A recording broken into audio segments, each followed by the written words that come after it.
You want to be hardcore, you want to be extreme. Well, if you're like the Sandman, then you're listening to the podcast Drunk Wrestling History, dudes. And please be drunk when you hear it.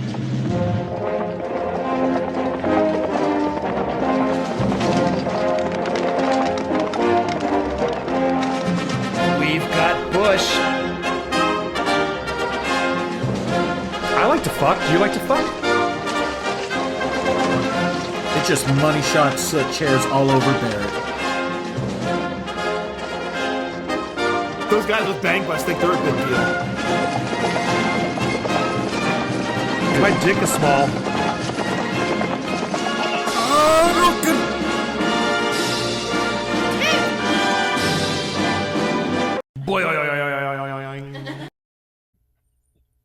For the 200th and final time. What's up, Drunk Marks and Drunk Marquettes? Welcome to the finale of Drunk Wrestling History.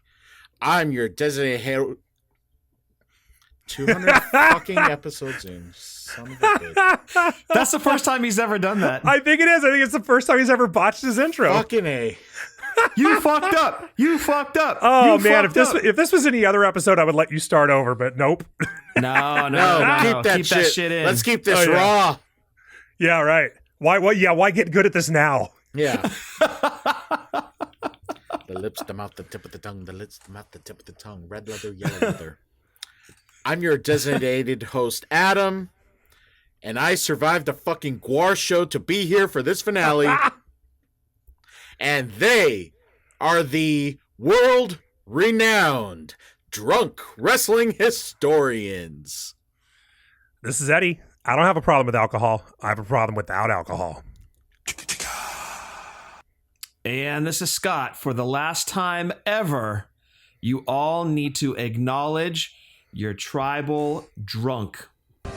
I know that over the last several months, I've lost a lot of things, and one of them has been my smile. And I know it doesn't mean a whole lot to everybody else, but it means a lot to me. So I have to go back and I have to find my smile, because somewhere along the line, I lost it.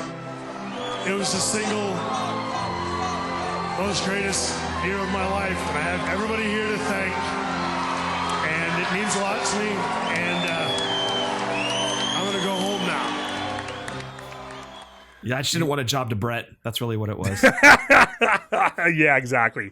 Right. No, I'm not putting that motherfucker over. You knew I had to play that one. Yeah, you're like Brian Cage tonight. Get your shit in. Get my shit in. Exactly. Yep. Well, we're going to reach the finish line, but this is going to be the finale.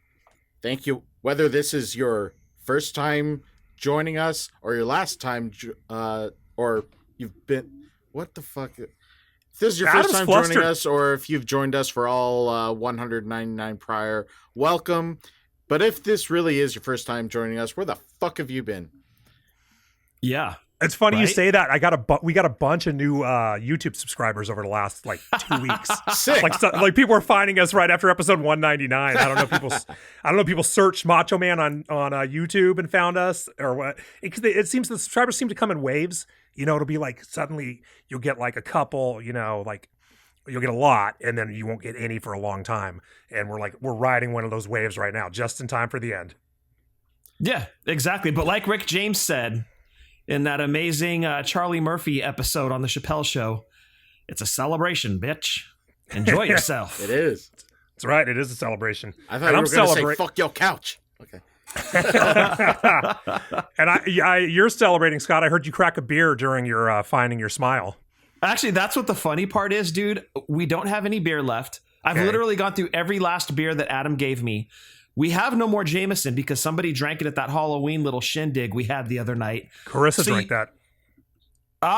Thanks, That was Carissa. her. Yeah. She cleaned me out of Jameson. So guess what I'm drinking on the last episode of Drunk Wrestling History? NyQuil. This is my swan song. Is it Adam's favorite beer? Root? No, it is alcoholic. A seltzer, Drinking right? a fucking Truly, Fucking dude. Truly. You better drink about 8 of those. This is like all I fucking have is like 5 Trulies. I have them out in the garage fridge. So I'm like, well, fuck it. I'm never going to drink them. Like, I may as well have something on the show tonight. It wasn't going to be dry. So I had one of those Cheers. Friday, or I had one of those Saturday at your house. I forgot how much I hate seltzer. oh, Yeah. oh my God. I have to lick my own asshole to get rid of the taste. Jesus. Ugh. You can do that? If I try hard enough. Let's see video The proof. motivation's there with that taste. Oh, Jesus. Oh, also, I need to put a little disclaimer on this show that if you hear snorting, snorting sounds like that you just played, slurping water, weird sounds in the background. Since the last episode, we just got an English bulldog. Oh, she in there? Yeah, she has to be in here when I'm recording because Peyton and Shannon are at dance. Well, Peyton's at dance. Shannon's sitting outside the building. But yeah, the dog's in here with me. Right now she's sleeping, so you'll definitely hear snoring sounds. But when she wakes up, she's going to drink some water. Hopefully she doesn't drop a deuce in here. That would be fucking horrible. But she will fart. So you'll hear all sorts of weird sounds that you're like, what the hell's that? It's the dog. Dude, It's if the she dog. drops a deuce in there, you're fucked because that one she did the other night on the neighbor's lawn, I was like 15 feet away. I could smell it. Yeah, it's shit. rancid, dude. Fucking It's terrible, rancid. dude. Oh, God, yeah. Luckily, I took her out for her evening deuce, and she took care of business. I don't like it. Okay, well, Yeah. she already took care of business. You should be good. Yeah, and she's a double pooper, so she goes and she poops, and then she has to travel to the other side of the yard and poop some more. So she's a double Aftershock. pooper. So yeah, it's an aftershock. Exactly. It's like Right. exactly. So yeah, all that's taken care of. So I think we're good on this end. You'll just hear some weird sounds. Clear. You're in the clear. Awesome. All right. So I got a few things.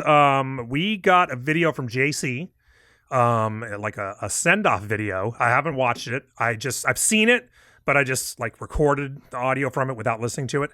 I just did that so I could get it onto the iPad for tonight. So I'm gonna play that. It's kind of long. And I think he's doing a shot during it. So if I get to too much dead air, I might skip ahead a bit. But here we go. All right, guys, this is it. 200th and final episode of Drunk Wrestling History. If you haven't bought a fucking shirt, you better buy a fucking shirt now because these things are going to become absolute collector's items. But yeah, instead of a speak pipe, as you can see, this is definitely not a speak pipe. I want to have a drink with you guys, so what better way to end it?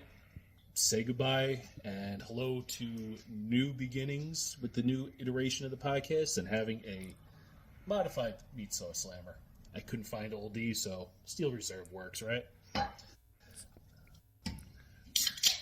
So he's got a can. I guess I could talk over. This all is these- for Scott. He's got a can of fucking Steel Reserve, and he's got a little flask of Hennessy, and that's the meat sauce slammer. So he invented for anyone who didn't listen to the show back then. That was the drink. So he was the guy who Virgil signed his belt. Yes. When he did not ask Virgil to buy his, he didn't ask Virgil to sign it. Virgil just signed it, and then he asked him for $20.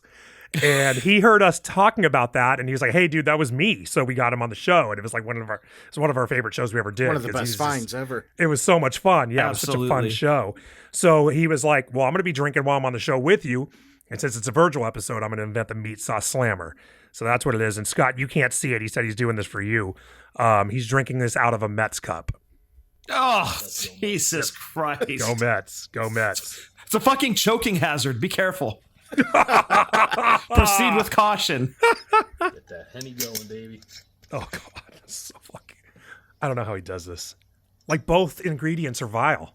You know what I mean? Like, It's Hennessy so is Bay just Area, too. That's what I love about it. The Steel All right, Reserve. guys. And then a Hennessy Appreciate behind you, it. Hell yeah. everything that you've done Yeah. for us over the years, all the entertainment, the laughs, and hopefully we get many, many more episodes. And Scott decides to bless us with his presence once in a while. Maybe. Oh my God, I foamed. I fucking foamed. Oh, he did. Yeah, he did a shit job of pouring that. Fuck it. Cheers. At least he didn't pee on it. Yeah, I know. Oh, he's drinking it, dude. That's so gross. Love you guys. Here's to all these years, Better was it 6 years of great episodes, and the Hogan's episode. But yeah, we're not going to talk about that. And hopefully, Adam, Sonic comes through for you eventually. Oh, my and God. Get you some real internet. Peace, motherfuckers.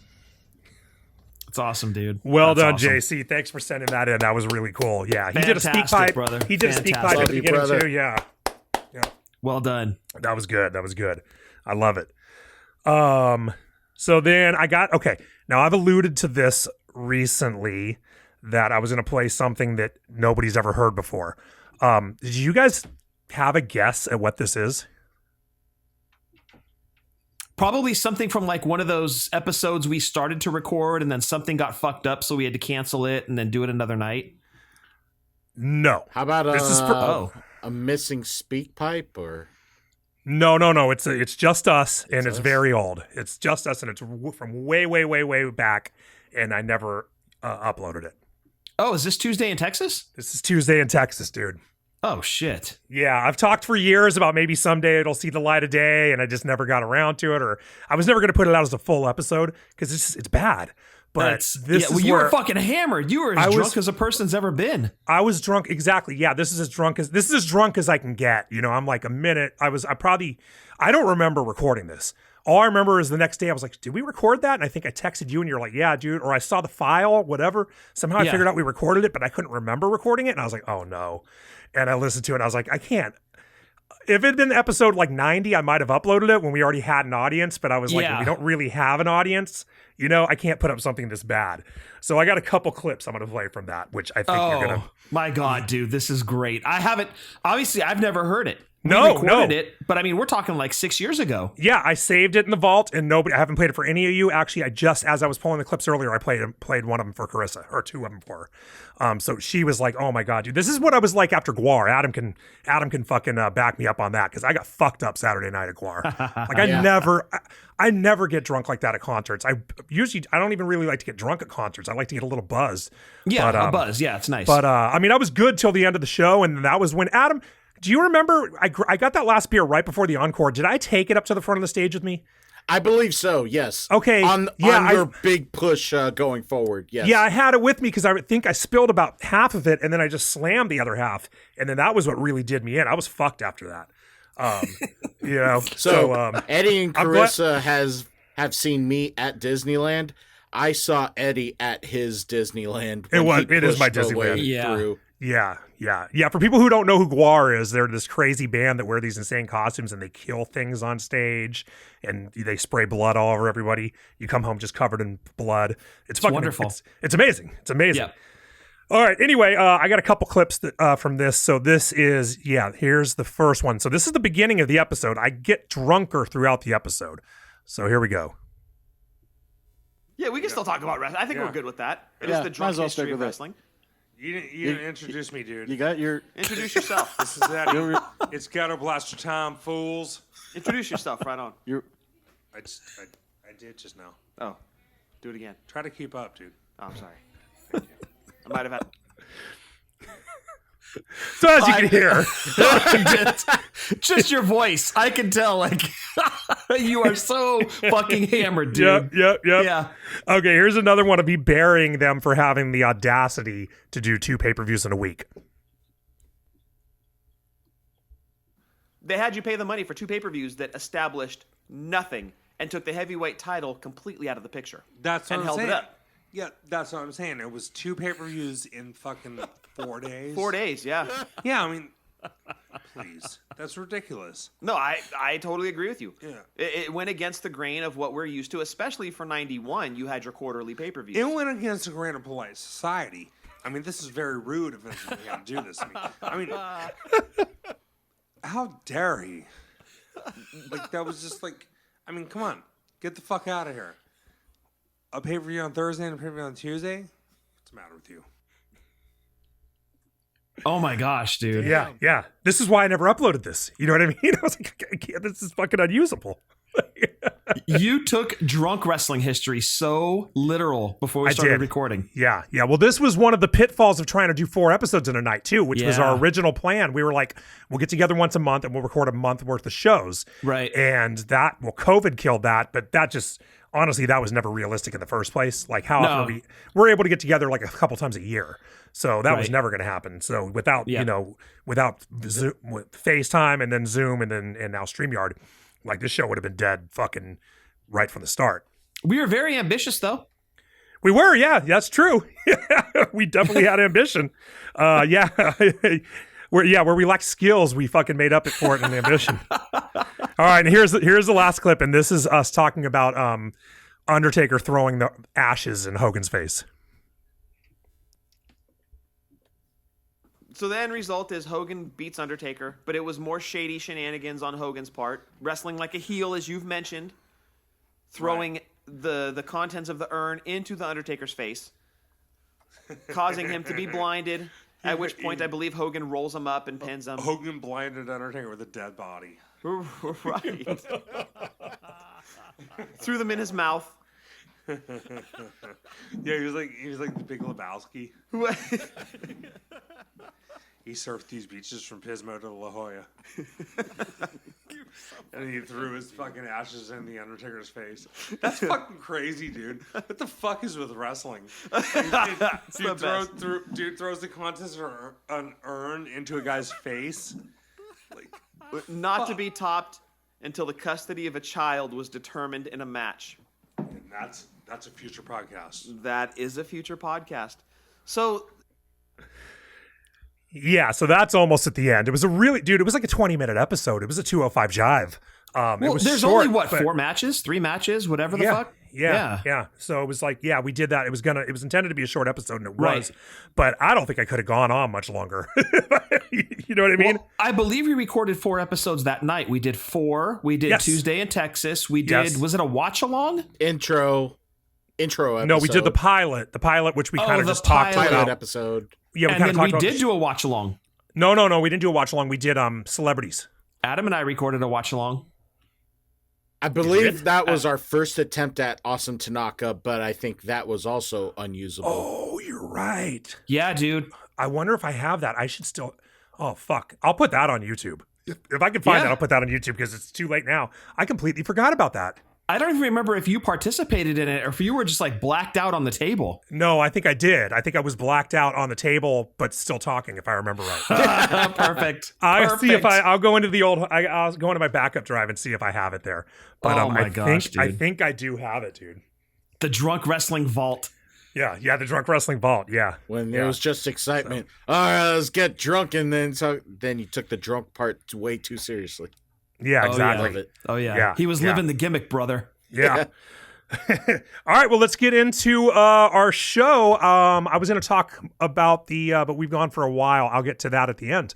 I was going to talk about what we're doing next for anybody who missed, because we haven't really talked about it all that much on here.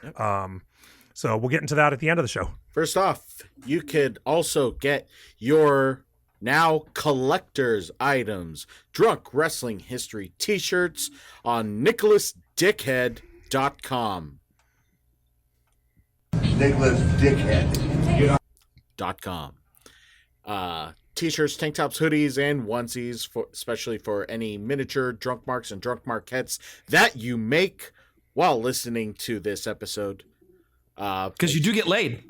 You do? You do get laid. There is proof of the guy from like 5 episodes ago.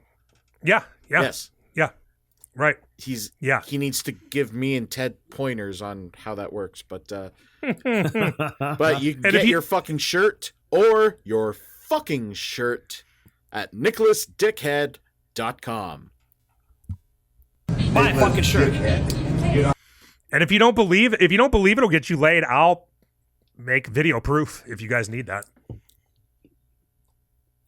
So you guys doing an OnlyFans? Is that your future? Yeah, Scott's already seen my Sullivan, and Carissa's fucking sister almost saw it yesterday morning. Whoa! Oh, almost?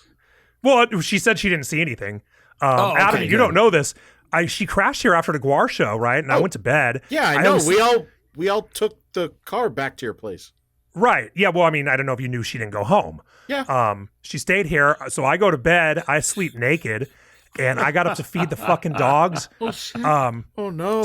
So Carissa's snoring, right? She's in bed snoring. I wake up. I can't get back to sleep because she's snoring. So I'm like, fuck it. I'll feed the dogs and I'll go lay on the couch. So I feed the dogs and I walk into the living room and she sits up off the couch and goes, oh God.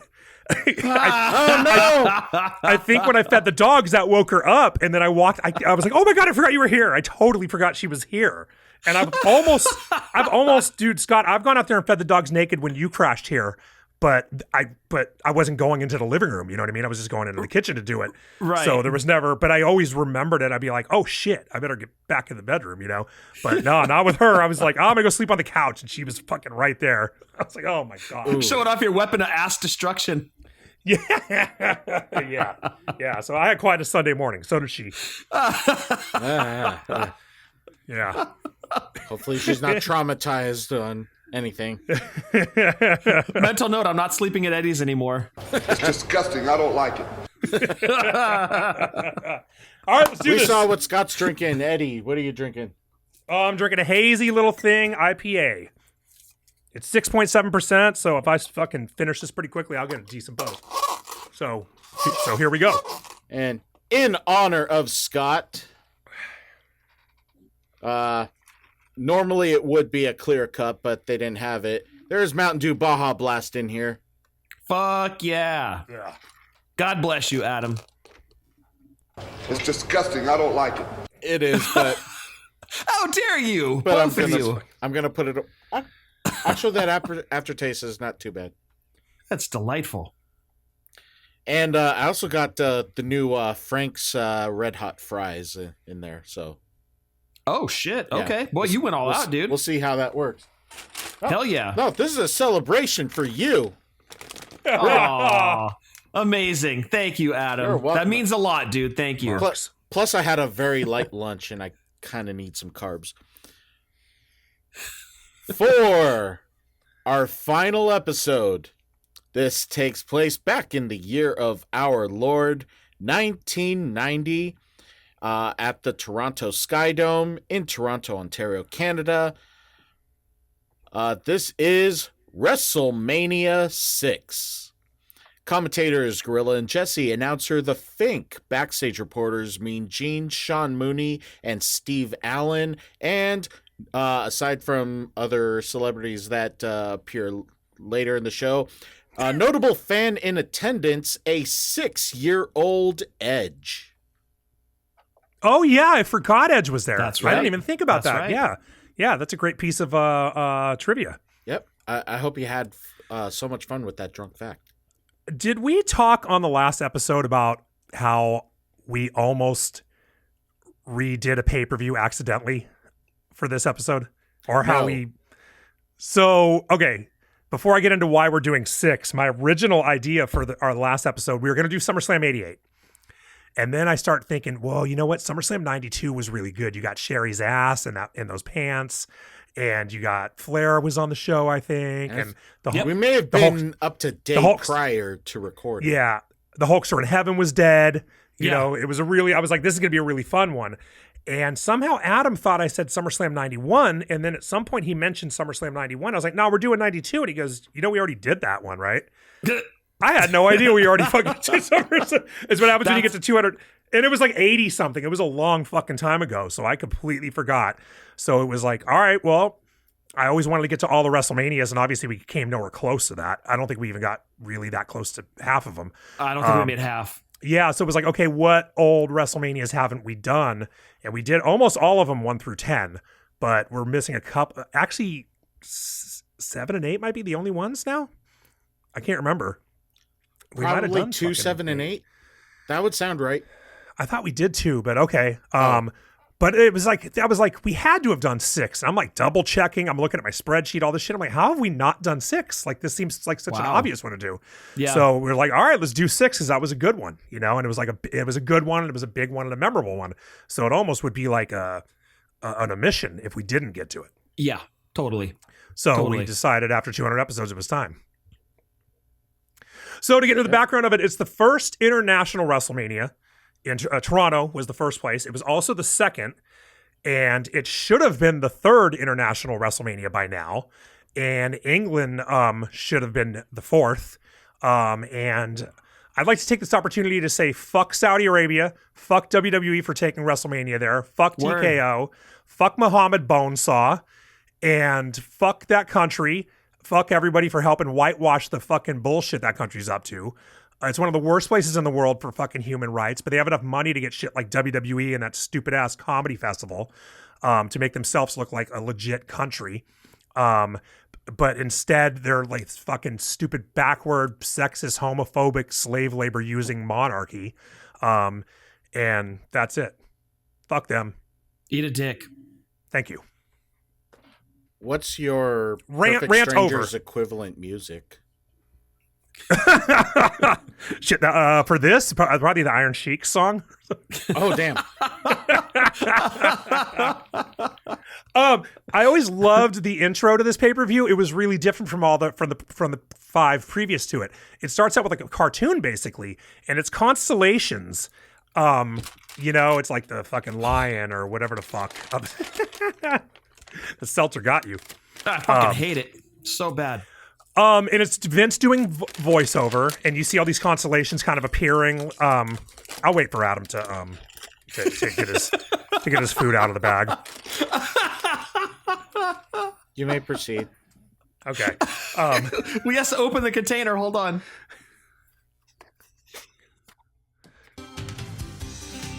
Check that shit out. Oh, yeah. This is a good pound. That's what she said. That's what she said. Yes. Oh, you're going to love the ride home on the train. I'm going to love it. Everybody else is going to hate it. So it's got these constellations, and then suddenly Hogan and Warrior are constellations, and they're like facing off in the stars. It was very Ultimate Warrior, actually. It was a really cool idea. I always thought it was really cool. Yeah. And then it goes to a shot of Gorilla and Jesse in the Sky Dome, and Jesse's in a pink coat, looking fucking awesome. Gorilla's in his suit as usual. And they kind of just welcome to WrestleMania, and they toss right to the ring. And For Robert Goulet sings "Oh Canada" because they're in Toronto. Is Robert what was Robert Goulet? Like, I'm only aware of him because of WrestleMania and that commercial where he was on the ceiling. Like, that's it for me too. That's it for me. Was he like a singer, or was he an actor who sang like Shatner? Was he like one of those guys, or was he just like a crooner? You know what I mean? I have no idea what Canada's Liberace. I don't know what he was, dude. Or Canada's Sinatra. Okay. You know what I mean? Yeah. Yeah. I guess he was just a singer. I don't really fucking know. Grammy winner. Let's see. Emmy Award winner on Brigadoon. Tony Award winner. So looks like you're. Does he have an Oscar? He's near EGOT status. I don't think he. Is he alive? No. He is not alive, unfortunately. Oh, shit. He passed Okay. in 07. I guess don't think he's with an E or has an EGOT, but Well, if he it's not happening now. So it was like, it already starts off kind of so I'm a kid, right? I would have been, this is 1990. I would have been, I don't know, 12, 11. I think I turned 12 this year. I'm like, who the fuck is Robert Goulet? But okay. Right. But this is sort of the beginning of the celebrities for old people. It's like they forgot it's like they forgot for a year that they marketed the shit to kids, because it was like WrestleMania 5 had Run DMC, you know?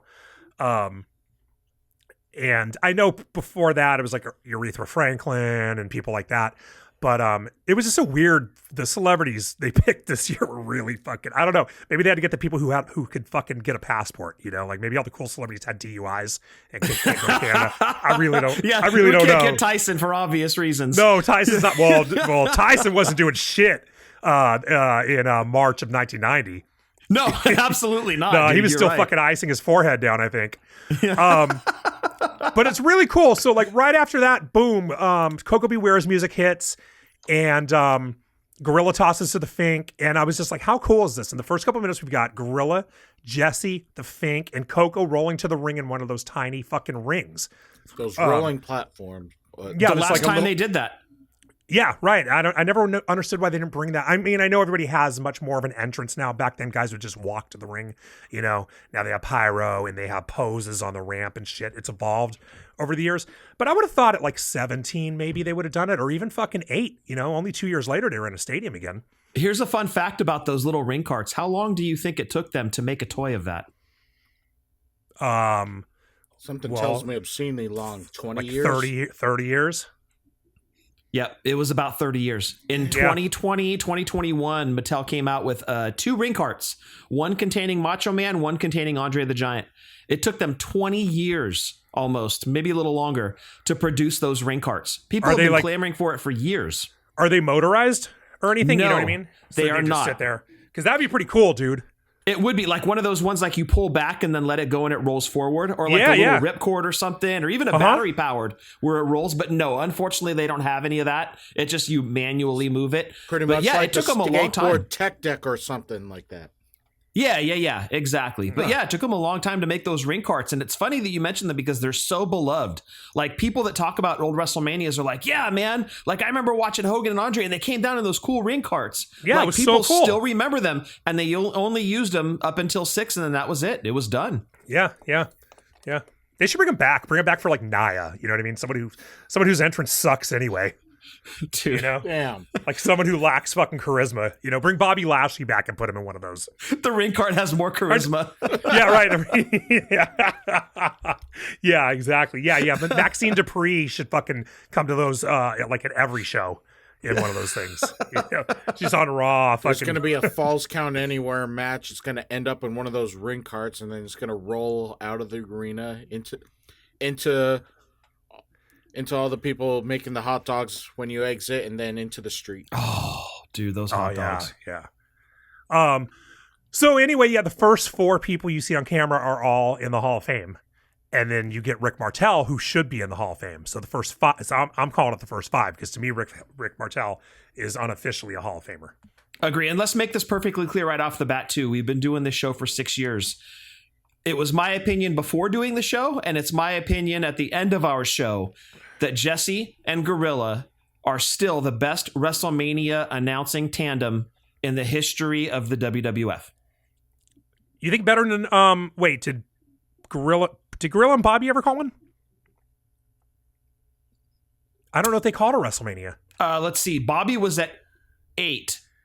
Bobby did 8, but that was Jim Ross's first one. So it was Macho, Jim Ross, and Bobby. That was 9. Oh, that was 9. I'm sorry, not 8. That Yeah. was 9. 8 was... Let me check it. I'm on it. Well, if Bobby and Gorilla never called one, then you're 100% right that Bobby and Jesse... I thought Jesse and Gorilla were great together. They were almost as good as Bobby and Gorilla. You know, it was a really close second. He's You really know what? good They on may have those done 7. Saturday night They may main have done events 7 where he came together. back. Okay, well, then they were the best. Bobby and Gorilla may have done 7, now that I'm thinking about it. Okay. Unless it was Bobby and Vince. I don't remember. Good thing we have a fact checker on the show. But Yeah. even still, there was something about that dynamic with Gorilla and Jesse that made it so much fun to listen to. So it's even if Gorilla and Bobby did do one together, they have a soft spot in my heart for primetime wrestling.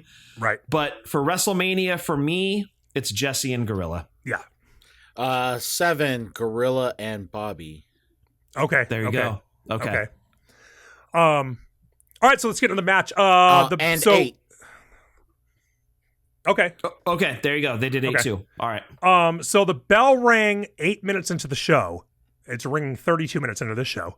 But when's the last time you saw the bell ring 8 minutes into indie WWE show? Do Dude, you know what I mean? never. There is Like a so wrestling- much pomp and circumstance before Yeah, you so get much into the fluff. first match. Yeah, you're looking 15 fucking minutes sometimes, even a regular pay-per-view. A long time before the first match starts. But this was 8 minutes in. It was that little video. It was a little stand-up with those guys. And then the Oh Canada, and then the entrances. And boom, right into the match. Martel jumps Coco as the referee is checking him. And... Oh, did I not intro the match? Oh, no, you didn't. Well, I mean, you're nailing it. Okay. But yeah, Coco Beware with Frankie versus Rick the Model Martel. We're only 200 in. Yeah. Rick Martel jumped the bell, and so did I. Yeah, it happens. It happens to the best of us, dude. It's okay. No, the way I introed Macho Man last episode, it's all good. So he jumps Coco. Martel jumps Coco as the ref is checking him. And then the referee is like, ring the bell, which like, why would you ring the bell? Like separate them and then ring the bell. You know what I mean? No, He's it's just fucked up, dude. Yeah. I was like, I don't even know who that referee is too. I don't remember that fucking guy. Do you know who that was? No, that was a hometown call though. Yeah, right. But this is one of, I started to keep track of how many matches jumped the bell, and then I forgot to keeping track. So now I don't know how many, but it was like half the fucking matches they jumped the bell. Yep. So I kind of have a nice drunk fact for you there, but not really. A few minutes into the match, it fades to black. Like, it faded to black like they were going to commercial, but they didn't go to commercial on WrestleMania. Right, that's correct. There was only intermission, but that was it. You know what I think it was? And this happens a couple times throughout the show. This is not the only time it happens. I think it happened in the main event, if I remember right. I think the tape was fucked. That could be. Because there's parts of the show where if you look at the top, there's a little squiggly line across the top where, like, remember when the tracking used to get fucked up on your VHS tape? It looks like that through parts of the show. And I think that the tape got old and was damaged. And I think that's what happened. I think they were cutting out something that was fucked up in the match.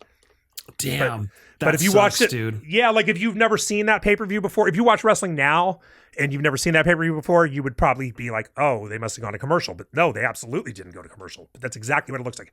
Fades out, fades in, and they're doing something different. Canada may have been that that Oilers fan chick, you know. Shit. Wait, Or no, show she'd them be hella young. titties. No. Or part of the tape got demagnetized when they crossed the border and went through the airport. Maybe. Coco's Maybe it getting was his her ass mom. kicked. I don't know. Coco's getting his ass kicked at the beginning of the match, and Jesse and Gorilla are talking about the Sky Dome. They're like, "Fuck Coco! Look at this building! Like, it's got a hotel in it. They're like putting over the fucking building and shit. They couldn't be less concerned about Coco." The crazy part, too, is the Blue Jays are 2 years away from winning their first World Series when this takes place. And they're in the World Series right now. And they are in the World Series right Right, now. literally right now. as we speak. They're playing right now. Yeah. I'm rooting for the Blue Jays. I am, too. Yeah. If it's Me like teams too. I don't care about, which is every team in baseball, I always root for the team whose city I like the best, and I like Toronto way better than LA. Well, Mattingly is my favorite ball player of all time, and he's a bench coach for the Blue Jays. And he's never won a World Series. So, sentimental reasons for me to vote for Toronto. Otherwise, I wish Bane would show up and open the earth and swallow both teams. He coaches the bench? Yeah, bench coach for the Blue Jays. Huh. I know And- you can coach benches. And as of right now, bottom He's of like, the just sit sixth there, just tied sit there. 4-4. Oh, shit, really? Yeah. Oh, it's a close one. Okay. So Martel's controlling the pace of the match, and he's slowly working Coco over. He goes for a Boston Crab, which was his finisher for a long time, but he never quite locks it in. And Coco gets to the rope. Martel ramps Coco's head into the buckle, but it's 1990 and Coco is black, so it doesn't hurt him. It just fires him up. That's And he makes the wrestling comeback. rule in the Right? 80s and 90s. Yep. It was absolutely a wrestling rule. Yeah. Black dudes and Samoan dudes. You cannot bash their head off the turnbuckle. It does not phase them. Yeah, their head is like impenetrable. Is that racist? I mean, Who the fuck thought that? I don't know where they came up. Like, how do you even come up with that? Like, who would ever think that? as a kid, You know what I mean? that became a rule for me. Like, if I ever get into a fight with Rodney in my 5th grade class, Go for the I'm stomach. not going to punch him in his head because it's fucking impenetrable. Right. I Body thought that blows. was a thing because fucking wrestling. Right. You believed it. Right, dude, it was a thing. Yeah. So Coco gets some offense in, but Martel fucking cuts him off. When Coco goes for a splash from the second rope, and then Martel locks in the Boston Crab, and boom, that's it. Pretty much a And squash. It was a squash. Coco didn't do shit in any of the 4 matches any of the 4 minutes that match went. And I mean, it could have been Martel against like Mike Sharp on Saturday morning. Yeah. It was that kind of match. Yeah, It was put just Jim like Powers in there. It would have been the same fucking match, dude. Yeah, it was almost like the match that would go on before the main event, right? Like they cut the time or something, but it was It should have been a dark match, honestly. Like, it didn't. Yeah. But poor Coco, dude. Like, that was kind of his role at this point. You know, Martel is a fairly new singles guy. They're building up his character. They want to get some heat on him. Put him in the ring with a good worker. First match of WrestleMania. Make it a squash. And that was Coco's job at this point, unfortunately, because I really did like Coco. I did too. I loved Coco. I mean, I thought when he went in the Hall of Fame, it was kind of, come on. Well, he's the low bar, right? Like, the he's low the guy bar. that you always make your argument against or for. Yeah, exactly. I Or don't modern remember. day, Great Khali. You know, it'd be interesting. We should look at who was True. the low bar before Coco. I have no idea. I'd have to look at who was in before Coco, but I don't even fucking know where to start with that. Shit, I don't know if there was a low bar, dude. It was all very. I mean, there has to be. You know what I mean? Yeah, you're right. I mean, Everybody was like statistically, miles ahead of who's the Coco. low bar, but that means that they could still be really high. But, you know. Right. shit, man. I fucking Ernie Ladd. Like I don't know. I don't know who would be considered. Ernie Ladd was a huge fucking star. He was no, huge. that's what I'm saying. Like everybody was established. Like you look at that class of 05, that might be the best one they ever put in there. Yeah. You know, that's a good question, dude. I'd have to go back and look at that before Coco. Me too. Good question. Shit, that should have been an episode. Yeah, oh man, that would have been a fun. Oh, great idea now. Yeah, I bet you listeners would have enjoyed that, huh? If you had bought a fucking shirt, maybe we had one more episode in us. But you don't get that shit now, fuckers. Fuck. Oh well. We'll see if Love you there's guys. a special that comes in our new iteration. Yeah.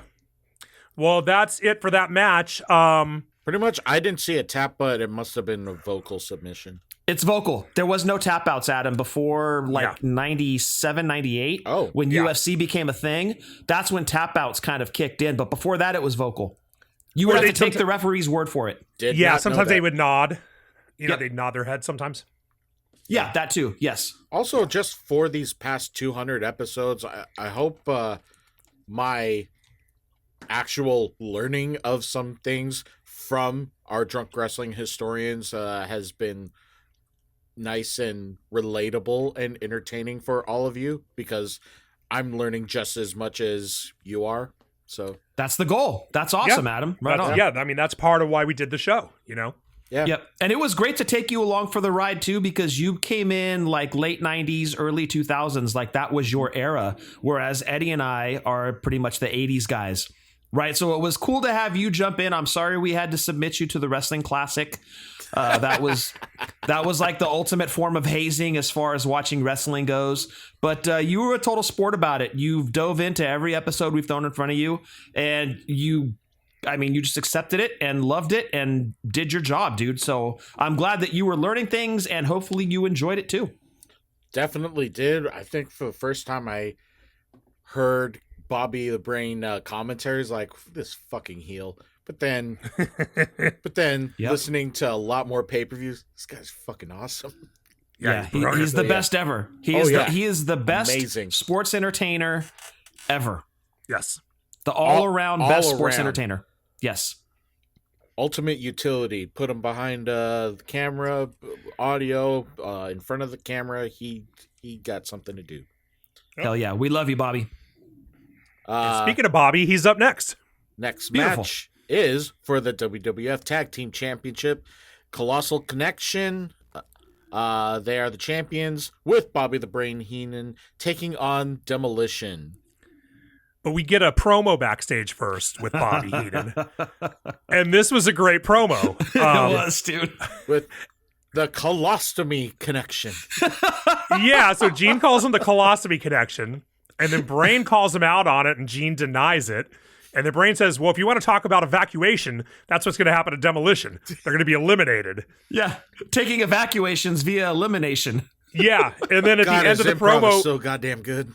Yeah, and at the end of the promo, Bobby walks off, and Gene says, well, the Colossal Connection, they're anything but regular guys. And then he stands there considering what he had just said.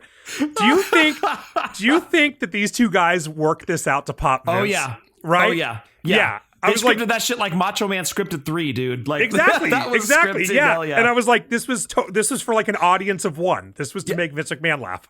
No, but Vince, dude, 35 years later, we're laughing with them. Yeah, exactly. Yeah. I don't think I even got the jokes when I was 11. Nope. You know? Right over my head, dude. Right over my head. Right. But now I'm like, oh my fucking God, this is ridiculous. It's so great. And I was sitting there fucking rolling, dude. Yeah. Evacuations by elimination. And they're just anything but regular guys. I'm fucking dying. Though that one actually took me a second. I was like, oh fuck. Yep. So good. So good. Yeah, it was great. Yeah, and then we go to a Demolition promo, and Smash wants to drive Colossal Connection off a cliff. So the promos to set this match up are about duty and murder. Right. Sounds like a Vince pay-per-view. Yeah, right. Just saying. Yeah. One's a blaze of glory, one feels like it. Oh, God. You'll find out soon, Adam. Yeah. So Colossal Connection jumped the bell on Demolition again, so that's 2 matches in a row. Demolition were so fucking cool. They were, I thought they were dude. the coolest fucking team, and I was a Demolition dude, not a Road Warriors dude. Right. And that's because I was aware of the Road Warriors. I saw them a little bit in WCW, but really the most of what I saw was in WWE. Yeah. And I knew it wasn't, they were like the shit version. They weren't, Timu Demolition or anything like that. I knew they were the originals, but it was just Demolition were already there. You know what I mean? And they were just so fucking cool. And I love that when they turned heel, they didn't really change anything other than who they worked with. Like That's they were right. still getting, they worked like heels. They get in there, beat the fuck out of you, just smash you up and fuck you up, and talk about murdering you and driving you off cliffs in the promos. Face or heel, it didn't matter. They were the same guys wrestling the same match. Yeah, it was fucking great. And they had the cool gear. They come out. They look like they came from the Folsom Street Fair. Right. Like they probably should have. Like they had that awesome song. They probably should have come out to the Blue Oyster song. Right. They were like that dodgeball team. Yeah. Right. They looked right. like that dodgeball team. Yeah. Yeah. You must be daddy. Yeah. But they were fucking great. Yeah, I agree, dude. They took a while to grow on me because, as you know, I am a Legion of Doom guy or Road Warriors guy. So it took a minute. I was like, clearly he's copying. He's trying to get something under his own brand that is not the Road Warriors because he can't get them. 100%. But after a while, it was I was over it. Like I was a huge Demolition fan. They were fucking awesome, dude. And overdue for being in the Hall of Fame, but I think it's happening next year. I think so too. Yeah. So Colossal Connection, like I said, jumped the bell and it's smashing Haku to start. And Already in the ring, by the way. Already in the ring. And I wrote in my notes, I have a feeling we're going to see a lot of Haku in this match. And we do. Yeah. Demolition takes control early on. Axe taunts Andre. And then Andre waddles in and he hits Axe from behind. But Axe doesn't sell it. He's just like, Andre comes in and fucking smashes his ass from behind. And Axe just stands there. He doesn't even do anything. Yeah. I was like, fuck, dude. And then they're doing the quick tags, working Haku over, but Haku ends up ducking a clothesline and he karate chops Axe in the throat. And he doesn't tag out. You would expect him to tag out because he's been getting his ass kicked, but he doesn't. He just goes to work on Axe. So you got Axe and the heel getting double teamed. Haku rams Axe into Andre's forehead. He does like a double dog and knocker type thing almost. And Haku pins him, and he's almost under the fucking rope, which was bizarre. Like, he's just, not paying attention where he is. He pins him, and Axe grabs the rope on one, which, in a way, I almost thought was like, hey, dummy, you're pinning me right next to the rope. Yeah, you know what I mean? One. Yeah, now you're getting exactly. so embarrassed. Yeah, if I'd been 2 feet further, I would have given you 2. Yeah. So Haku's got the ring completely cut off. Smash is fucking up. He keeps getting in the ring and distracting the referee, and then they're double teaming Axe in the corner. They just he's falling for every heel trick. They point at him and he gets in the ring, and then suddenly his partner's getting choked with the fucking tag rope in the corner. And finally, Axe makes a tag after Haku runs into his boot in the corner, and it's a double down. And you would expect that to be a hot tag, but it's not. Haku doesn't tag out. He just gets his ass kicked by Smash. So clearly they're protecting Andre. Andre's fucked at this point. Yeah. He can't do shit. Well, we're 3 years after WrestleMania 3. Let's right, keep that in mind. According to some people, he died right after WrestleMania 3. So Andre's actually dead at this point. He doesn't look bad for being resurrected, but you can't expect much. Yeah. Right. How much do you want the guy to do? Yeah. Your cardio isn't much when you're back from the dead. Right. You know what I mean? Unless you're Jesus, you know what I mean? He had a swimmer's body. You could see that he was he fucking had a athletic. 6-pack, yeah. Yeah, right. He's clearly in shape. And then eventually Andre gets in. He grabs Smash to hold him for a super kick, but Smash moves, and Andre takes the kick from Haku. He falls into the ropes, does the arms tangled in the rope spot. The Andre staple. Yeah, the Andre staple, which I guess you have to be that big to be able to do that so easily. Yes. And Haku ends up taking a clothesline. Axe tags in, and they hit their finisher 1, 2, 3. Andre never tagged in. He hit Axe. He did 2 headbutts, and he took a super kick. And that was it. And I would say that was easy fucking... I would say it was an easy night for that guy, but he probably was in a lot of fucking pain just doing what he did, Well, and clearly it was his last in-ring performance at WrestleMania outside of that little bit that he did at 7. But this was his last real match in the WWF at a WrestleMania. This was it for him. This was his swan song. Didn't do too much because he couldn't, unfortunately. Right. Yeah, right. I mean, he did what he could, which was very, very little. Yep. I mean, because you look at what he was doing at 4, and it wasn't a huge amount. So you got 2 more years of age on that back, 2 more years of age on those knees. You know what I mean? And I believe he still had a couple more matches in Japan after this, if I'm not mistaken. So he had he tagged with Haku. I have this written down. He tagged with Haku in Honolulu a few days later. Andre lost by count out, and he and Haku fought again. Losing by count out? No, having to team again after. Oh yeah, after right. The debacle that was post match. Yeah, and I mean, Bobby Heenan made it very clear, I'm done with this motherfucker. Later fuck on, that giant. But I guess across the country plus 3-4 hours to Honolulu. Was there no? Did WrestleMania 6? Yeah, did Hawaii not have pay-per-view? They were like, fuck it, nobody knows anyway. We didn't see what happened. No internet. Newspaper. Yeah, right. Yeah. I'm here because I have to be, damn it. Yeah, and then he had one more match 3 days later in Tokyo. He teamed with Giant Baba at a joint show with WWE, New Japan, and All Japan. And they beat Demolition in a non-title match. So that was his last match. His last real match was in Japan, tagging with Baba, who was also old as fuck at that point. Yeah.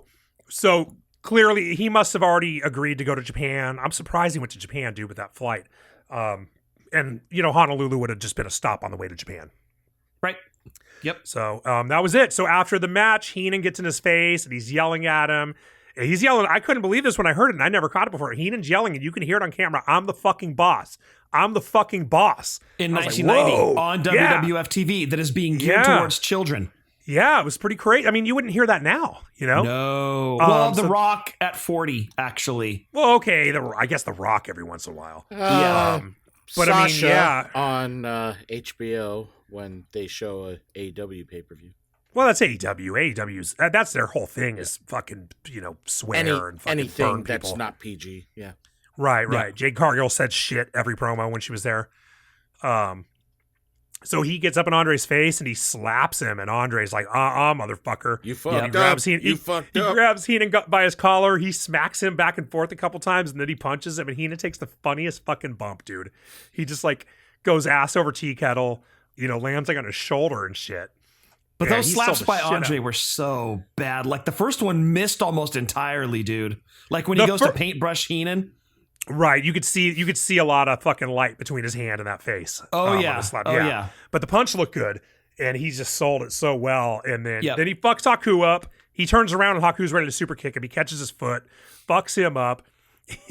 Heenan's outside the ring at this point. Haku rolls out, and they're both going for the fucking little ring cart. And Andre goes over there and tosses them both out of the ring cart, and he takes off in it. Yeah, it was great. And the crowd went fucking. You want to turn a dude babyface? Have him beat up Bobby Heenan. Yeah, that's you right. know what I mean? Like that crowd fucking loved it, and like what a way to send him off. You know what I mean?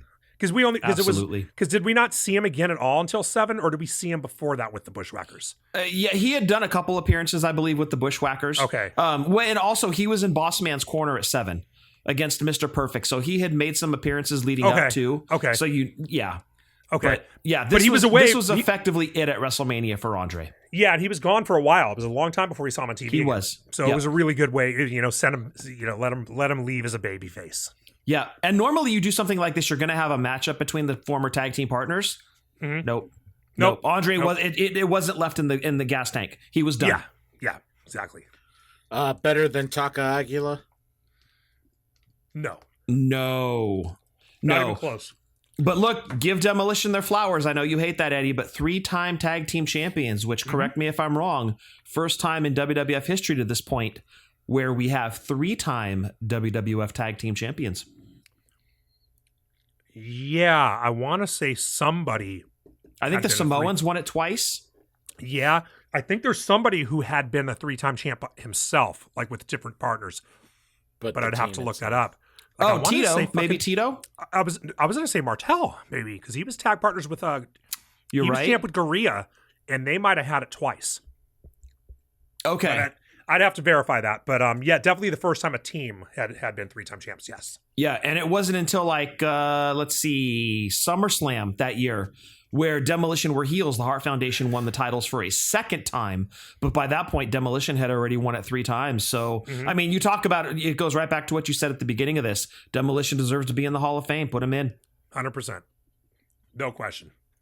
Next match, Hercules versus Earthquake with Jimmy Hart. Like, did anybody care about this match when it happened? No, but it goes back to the first match, Martel against Coco. It had a purpose to serve because Earthquake was your giant new heel that you're trying to get established, make him a threat, put some heat on him. Yeah. Again, Hercules at the stage, this is what he does. He's in his face run, but it's not going anywhere. You just put him in the ring against Earthquake, another squash match, and it does its job for Earthquake to make him a threat. Yeah, it really was a squash match, so I'm not going to go into too much of it. There was a little back and forth. They did a Greco-Roman knuckle lock because that's exactly what we all wanted to see. Earthquake wins it, and he goes for a backdrop, and Hercules catches him, kicks him, hits a couple clotheslines, shoulder tackles. He's trying to shoulder tackle him to drop him, but he can't. And then he goes for the horizontal backbreaker, and that's it. You know what I mean? Like, you're done at that point. You're not lifting that big fucker up. Nope. Earthquake hits him behind, with an elbow as he's trying to do it. And then, boom, he drops an elbow on him on the mat. Earthquake splash. That's it. And Earthquake was going to work with Hogan over the summer. That's right. So, this was to heat him up. That's all this was for. That's it. Shitty match. Shitty match. They put him in the ring with a guy who looks impressive, who had a somewhat okay career. I mean, Hercules was never a champ. He never did anything that big, really. But he at least looked like a badass. Yep. And they have him go fucking beat him in like 2 minutes to warm him up for Hogan. So exactly. 3 matches, 2 squashes. So in the interview beforehand, I thought Jimmy says, I could tell you one thing, Oakland, and then makes references to Earthquake Destruction. Just 6 months prior to this was Loma Prieta, and I thought this was fucked up, but I went back and listened to it. He clearly said Okerlund. Okerlund, yeah. You were about to hate Jimmy Hart for making Oakland jokes about the earthquake. It was so freaking close, but how perfect of a tie-in was that? Yeah, that's pretty damn close, dude. Yeah. Why not? Like a year later, Heenan was making Rodney King jokes. That's true. That's true. Was that a 7? Oh boy, in LA. Yeah. Oh, we did watch that pay-per-view. We did watch 7. That's right. We did. I remember talking. Our review that went almost as long as the actual pay-per-view. I don't remember that. I actually really didn't remember it till right now that I remember saying that about Bobby Heenan, that he's making Rodney King jokes like 3 months later. Yep. Let's see. Also in the middle of the match, Gorilla says that the ring is reinforced for matches like this. And then immediately after, Earthquake taunts Hercules by jumping and shaking the ring. So, Gorilla, you sure it's reinforced? He did. He pushed Hercules into the ropes, and then he did the jump up and down thing. And Hercules was like holding onto the ropes like he was going to fall over because the ring was shaking so much. And you're right. It was right after Gorilla explained that they had reinforced the ring. Yep. And then I just missed the part where Earthquake must have bitten his lip or something. He had blood dripping down at the end. I think Hercules potatoed him at the very beginning. Okay. Yeah. They were throwing some punches. He got out of the ring, and Jimmy actually like wiped the blood off of his mouth, and he said he busted you open, baby. Then I missed that part. All right. Yeah. But manager doing his job. Yep. Rona Barrett interviews Elizabeth on why she hasn't been ringside and that the fans miss her. For no reason, we get this fucking Elizabeth interview with Rona Barrett for no goddamn reason. Did you have any idea? Did you have any idea who the fuck Rona Barrett was? I did not, dude. I had no idea who she was. Yeah, so this is the second celebrity that if you're in our age, even you're, a decent amount of years older than me, even you, because you would have been a teenager at this point. Yeah, 16. You're 16. You don't know who the fuck she is. I had no idea. Even watching it now, I was like, who the fuck is Rona? I had to look her up. Is she Canadian? I don't know. I don't know. No. She wasn't Canadian. You hear that accent? She sounded like fucking JC. I didn't know, dude. Where the fuck did they find her? I'd never heard of her before. She's from New York. No, she was a gossip columnist. is what it was. So I looked it up. I'm like, why the fuck? What is this? And she was a gossip columnist, and I think she'd been on Entertainment Tonight. At the time of this, she had a new NBC show, and WWE had the deal with NBC with Saturday Night's Main Event. So I assume that's why they put her on there. NBC That's the probably connection. was like, Yep. yeah, NBC was like, probably put her on there. Maybe your fucking 12-year-old fans will want to watch her on her new show. Like anybody gives a fuck. Okay. You know, I didn't do that. But she interviews Elizabeth, and Elizabeth talks about being with Macho Man and this and that. And, you know, I realized like Elizabeth was really, really good at one thing, and it's not this. You know what I mean? Like all those years she didn't talk, I think there was a reason for that. Yeah. Yeah. You know what I mean? They protected her. They protected her. Yeah. It was like, no, go out there and just, you know, take Macho Man's cape off and stand Be there the looking damsel good. in distress. Be the damsel in distress. And she did a fantastic fucking job of that. Yes, she did. But yeah, her range was certainly lacking. Right. Yeah. So, yeah. Next But match. I mean, she was easy on the eyes. Mm-hmm. Next match, Mr. Perfect with the Genius versus Brutus the Barber Beefcake. Well, you can't go wrong with these three, especially Brutus. Yeah. I love this match. I thought this was a really good match. Was this? I'm going to jump ahead a little bit, but was this Perfect's first loss? This was the first time he lost, right? He'd been undefeated. This since he was got his there. first credited loss. I believe on some house shows he had taken some pins. Okay. But as far as like the watching the pay-per-view audience knew, this was his first actual loss. Okay, that's what I thought. By the way, I am eating the last ever Drunk Wrestling History Slim Jim right now. Should we play taps or something? Well, unless I eat the one, oh, yeah, should I? Unless I eat the one, I have another one on my desk. I might actually eat that. We'll have to see. But yeah, it's a night of laughs. Not Brian last. No, not him. There. Snap into it. Snap into the last one. I love Lanny Poffo. I love the Genius. The Genius, I think, is one of the all-time great characters because it's so stupid. His gimmick is that he's smarter than you. You know what I mean? There's nothing to it. It like barely even makes sense. And he's dressed like he's graduating.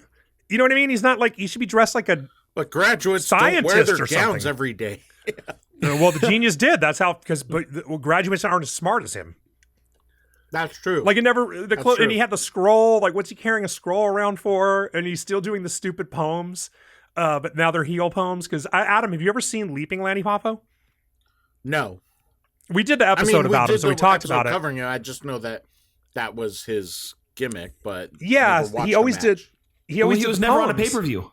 He was never on a That's the pay-per-view. thing. So yeah, you wouldn't know him as Leaping he Lanny was Poffo such- with the frisbees. Such Unless he was in a B-level, Rumble? maybe not B-level wrestler, but damn, not even. No, but no he was rumbles. Nope. Damn. but he was the fucking star primetime wrestling dude because I've been watching that and his ass is on every episode in '87. Well, he was enhancement talent, Yeah, right? He was like, well, not necessarily. He wins matches on there. when he faces certain names. Like you put him in the ring with Iron Mike Sharp, it's kind of a toss-up. But you Well, put him in there right. with like fucking Joe Wolf or some shit. Lanny's Yeah. getting the Duke, you know? Right. But he was such a great heel manager. I mean, not like Heenan level or anything, but like annoying. And you wanted to hated see him get punched in his fucking mouth. Yeah, and he could take a punch because he was a wrestler. Exactly. Yes. You know, yeah, he was great. I thought he was fantastic. And he was great with Mr. Perfect. They just had really good chemistry. Whoever thought to team them up, it was a great idea. Way better than Perfect and Coach. Oh, way better. Coach fucking sucked. Fuck He him. did. Horrible. Yeah. Perfect jumped Brutus from behind, but so another match where they start jumping him from behind. Yep. Brutus got him in the corner. He lands a few punches, then he gets lost. Like he kind of paused and he put himself into a headlock. Like, did you catch that? Like I did. He lost his place in the match. Yeah. 15 seconds in. Like he completely forgot the opening of the match, and he's like punch, pause. I guess I'll put my head under your arm and see what you do to me. Canadian Coke is fantastic, isn't it? I guess so. Yeah, I mean, it's hard not to think something was going on. Sounds like a donut at Tim Hortons. Shit. So Kurt, who's probably the less high of the two of them, he turns him around and he hits a few shots, and then Brutus reverses it. Then Kurt takes a punch and he goes over to the top. He does that great fucking boom, punch in the corner, fly over the top rope to the floor. He could bump like a madman, dude. He could, Everything that he did to put his opponent over in the ring just looks so fucking great. Especially when he was in there with a guy who was stronger than him, like a Hogan or a Warrior or even a Beefcake. He just made him look like $1 million. Yeah, it was almost Shawn versus Hogan, but not going that far. You know what I mean? Yes. Like stopping just short of that to where it was like not completely unrealistic, you know? And then Kurt gets back in and he takes an atomic drop, and then he goes over the top again, and boom, and badass bump to the floor. And then he takes a powder. He's like, oh, fuck this. And he takes his time out there. Genius kind of straightens about. He gets back into the match, kind of resets, you know? And then Perfect takes over right away. So it was kind of like, a lot of times it'll be like the babyface is on top and the heel will poke him in the eye and then take over. This wasn't like that. He just took a powder, kind of collected himself and got back in and was like, boom. And you're like, oh, Perfect's the better guy, you know? Yep. Which I think you're kind of conditioned to believe at this point because, like we said, he was undefeated on TV. He had a perfect record. Yeah. That doesn't last long, and then Beefcake takes over. He does a lazy pin on Perfect, and Perfect sneaks out before 1. He doesn't even get a 1 count on Mr. Perfect.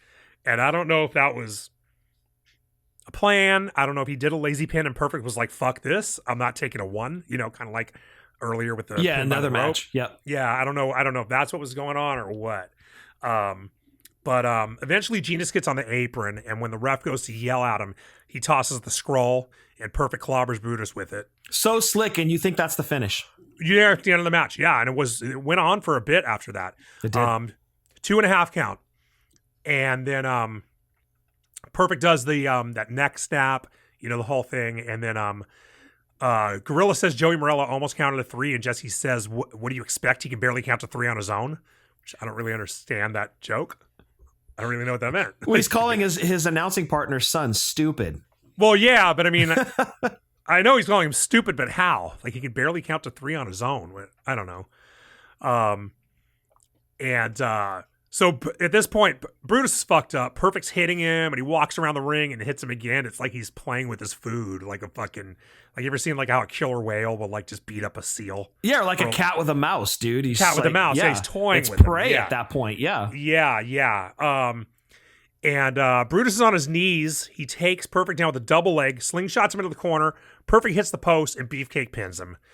And it's Perfect's first loss, and it's because he didn't take Brutus seriously. It was very Mike Tyson, Buster Douglas, now that I think about it. Kind of. It was kind of like Perfect should have won that match, but he kind of got cocky, didn't take him seriously, was fucking with him, and then he gets caught, boom, face into the post, and that's the end of it. Which is very interesting with the finish. Catapult, too. Off a catapult, yeah. Yeah, which you didn't see this. I mean, you saw the slingshot a lot, but it never led to any finishes. That's why the end of it was so shocking. But they made it clear he had knocked himself out. But booking wise, the fact that Mr. Perfect would go on to win the IC title in the upcoming tournament, it really makes you wonder why Beefcake didn't. Yeah. Since he came out on top in this, that's not really the way that they booked things. When was his parasailing accident? Oh, fuck. I don't know. It was during the summer of 90, wasn't it? Maybe it was. So maybe he was in line for a push. Maybe he would have gotten that fucking title. I mean, I'm trying to think. I mean, 9 was 93. That's when he made his comeback. Was he out for that long? Was he out for 3 years? Almost 3 years? I believe so. I believe it was the summer of 90. Now, remember, SummerSlam 90 had July a surprise 1990. opponent. There you go. July 1990. Wow. So that SummerSlam 1990, Perfect wrestled Texas Tornado, and Texas Tornado was a surprise entrant. Which that seemed to be a staple for SummerSlam IC title matches, right? Because Warrior had done it 2 years previous. He jumped honky tonk. Right. And I don't remember the booking exactly, but Beefcake, I'm sure, had to be in line for that IC title. Now, if it was going to be him and Perfect, I don't really know. I can't remember how all that went down in relation to his accident, but the booking of this match was very surprising considering Perfect went on to win the IC title in the tournament because of the main event of this card. Yeah, you're right. It makes sense. They must have called an audible. Probably Brutus was going to go on to win that, or at least wrestle for it. Well, he was going to beat Perfect again? Like, it was SummerSlam, he was going to beat Perfect again to win the IC title? That seems kind of surprising. Like, why not? Because he did kind of get a lucky win. You know what I mean? That's true. That's Perfect true. kind of had an out. He could be like, you know what? You got lucky. Fucking, I was fucking around and you caught me. That kind of thing. So that's true. There was an out for sure. Yep. Yeah. So yeah, I mean, that makes sense. I didn't realize his fucking parasailing. So he was gone a long time because he made his return on Raw, which started in 93, right? 93. Yeah. He was out for 3 fucking years to lead up to WrestleMania 9. So yeah, he was out for quite a while, and that happened. His accident happened shortly after this match. Have you ever seen the clip of when he came back on Raw, like to announce his return, and he's in the ring doing a promo about, it's been the hardest, I guess, 3 years of my life, and I had a parasailing accident. My parents died, and this is when they were at the Manhattan Center, right, with the small crowd. And I think he said my parents died. It was something really bad. I think it was that. And some of the audience yells, "Good!" So something to that effect. I forget the exact. I could have the exact details wrong, but it's on YouTube. You can pull it up on YouTube, and you can hear a dude in the audience yell that shit. New York's a tough crowd, dude. Yeah, it is, dude. A bunch of motherfuckers over there. Damn, heartless. Yeah. Yeah, that dude probably fucking had a couple drinks at that show. Yeah. So after the match, the Brutus dude that I encountered at the Guar show. Which dude? Like literally before you showed up, somebody got thrown out. Oh, really? Yeah. Did he fuck up or was he just shit-faced? Oh, he was shit-faced and yelling racist shit. Oh, right. You told me boy. that. Yeah, they don't play that in Berkeley, especially. Yeah. No, because that used to be a thing. Fucking Nazis used to go to the punk rock shows at the Gilman, which is just like a mile from there. So that's been like fucking no-go in Berkeley for, Pretty much Berkeley has an ugly history as he's with getting that. kicked out and leaving, all the people that are wanting tickets are going up to the staff. Hey, if he's not going in, can I have his ticket? It was sold out. It was a sold-out show. Yeah. Well, the Nazis used to hang out there. Where do they go now? The White House? Oh. Just wondering. Wow, you've been playing it cool for 200 episodes. You're fucking letting loose tonight. Eat a dick. No, they used to go to the They used to go to the Gilman. It was Truly. a big thing. Like, they would come and start shit at the punk rock shows. There's a movie called Freaky Tales. It takes place in Oakland in the 80s. It's really fucking cool, and a lot of it is like pretty historical. Agent Orange is from there, and they're in the movie. And there's like it's kind of sort of like 3 movies in one. And one of the movies is about the punk rock kids fighting back against the Nazis in like 1986. Really cool movie. Freaky Tales. Everybody should check it out. It's shot in Oakland. It's a cool movie. I love it. Nice. Yeah. Anyway, Brutus goes after Genius after the match, and he rips his hat off because he's going to give him his haircut. The Genius had the most peculiar haircut I've ever seen. I think Beefcake had already gotten to him. I was going to ask you if he had, like, if you knew if he did. I don't know if he did it on TV or a house show, but that's exactly what it looked like because he had long hair, but it was like a mullet, but it was long on the sides. So like above his ears was long. I've never seen someone with hair like that, but the top was completely short. Yeah, so I don't know if he was taking haircuts at house shows or if they did like a Saturday Night's Main Event or something. Yeah. Or if it was a Saturday morning. But you would think if Genius was going to get his haircut, it would not happen on anything but television. Right. So it either happened on a Saturday morning, a Saturday Night's Main Event, but it happened before WrestleMania 6 because clearly he had some shears taken to him. Right. Yeah. Okay. So he didn't just have a bad haircut. No. Or Helen Keller was his barber. I'm not sure which. My God. The fuck is in that drink that you're having?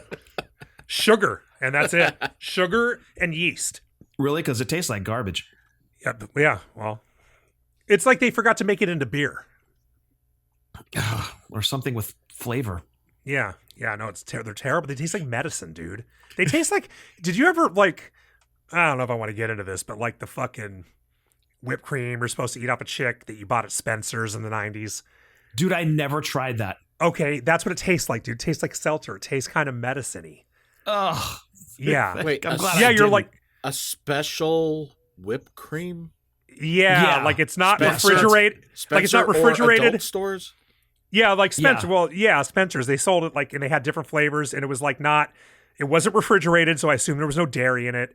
It was like fucking silly string with flavor or something. But I mean, it foamed up. It didn't come out like silly string. But you, I don't know what the fuck it was, dude. But it didn't taste like whipped cream or food. so you just don't use regular actual whipped cream or the spray thing. I mean, if you're smart, you do. I mean, if you're reasonable, you don't use any kind of fucking food on a chick. No. But if you're fucking 15, That's a you're gonna do fact, something dude. cool, Yeah, that shit's fascinating at 15. yeah, if you're 15, you hang out at the mall, you buy that, and you regret it.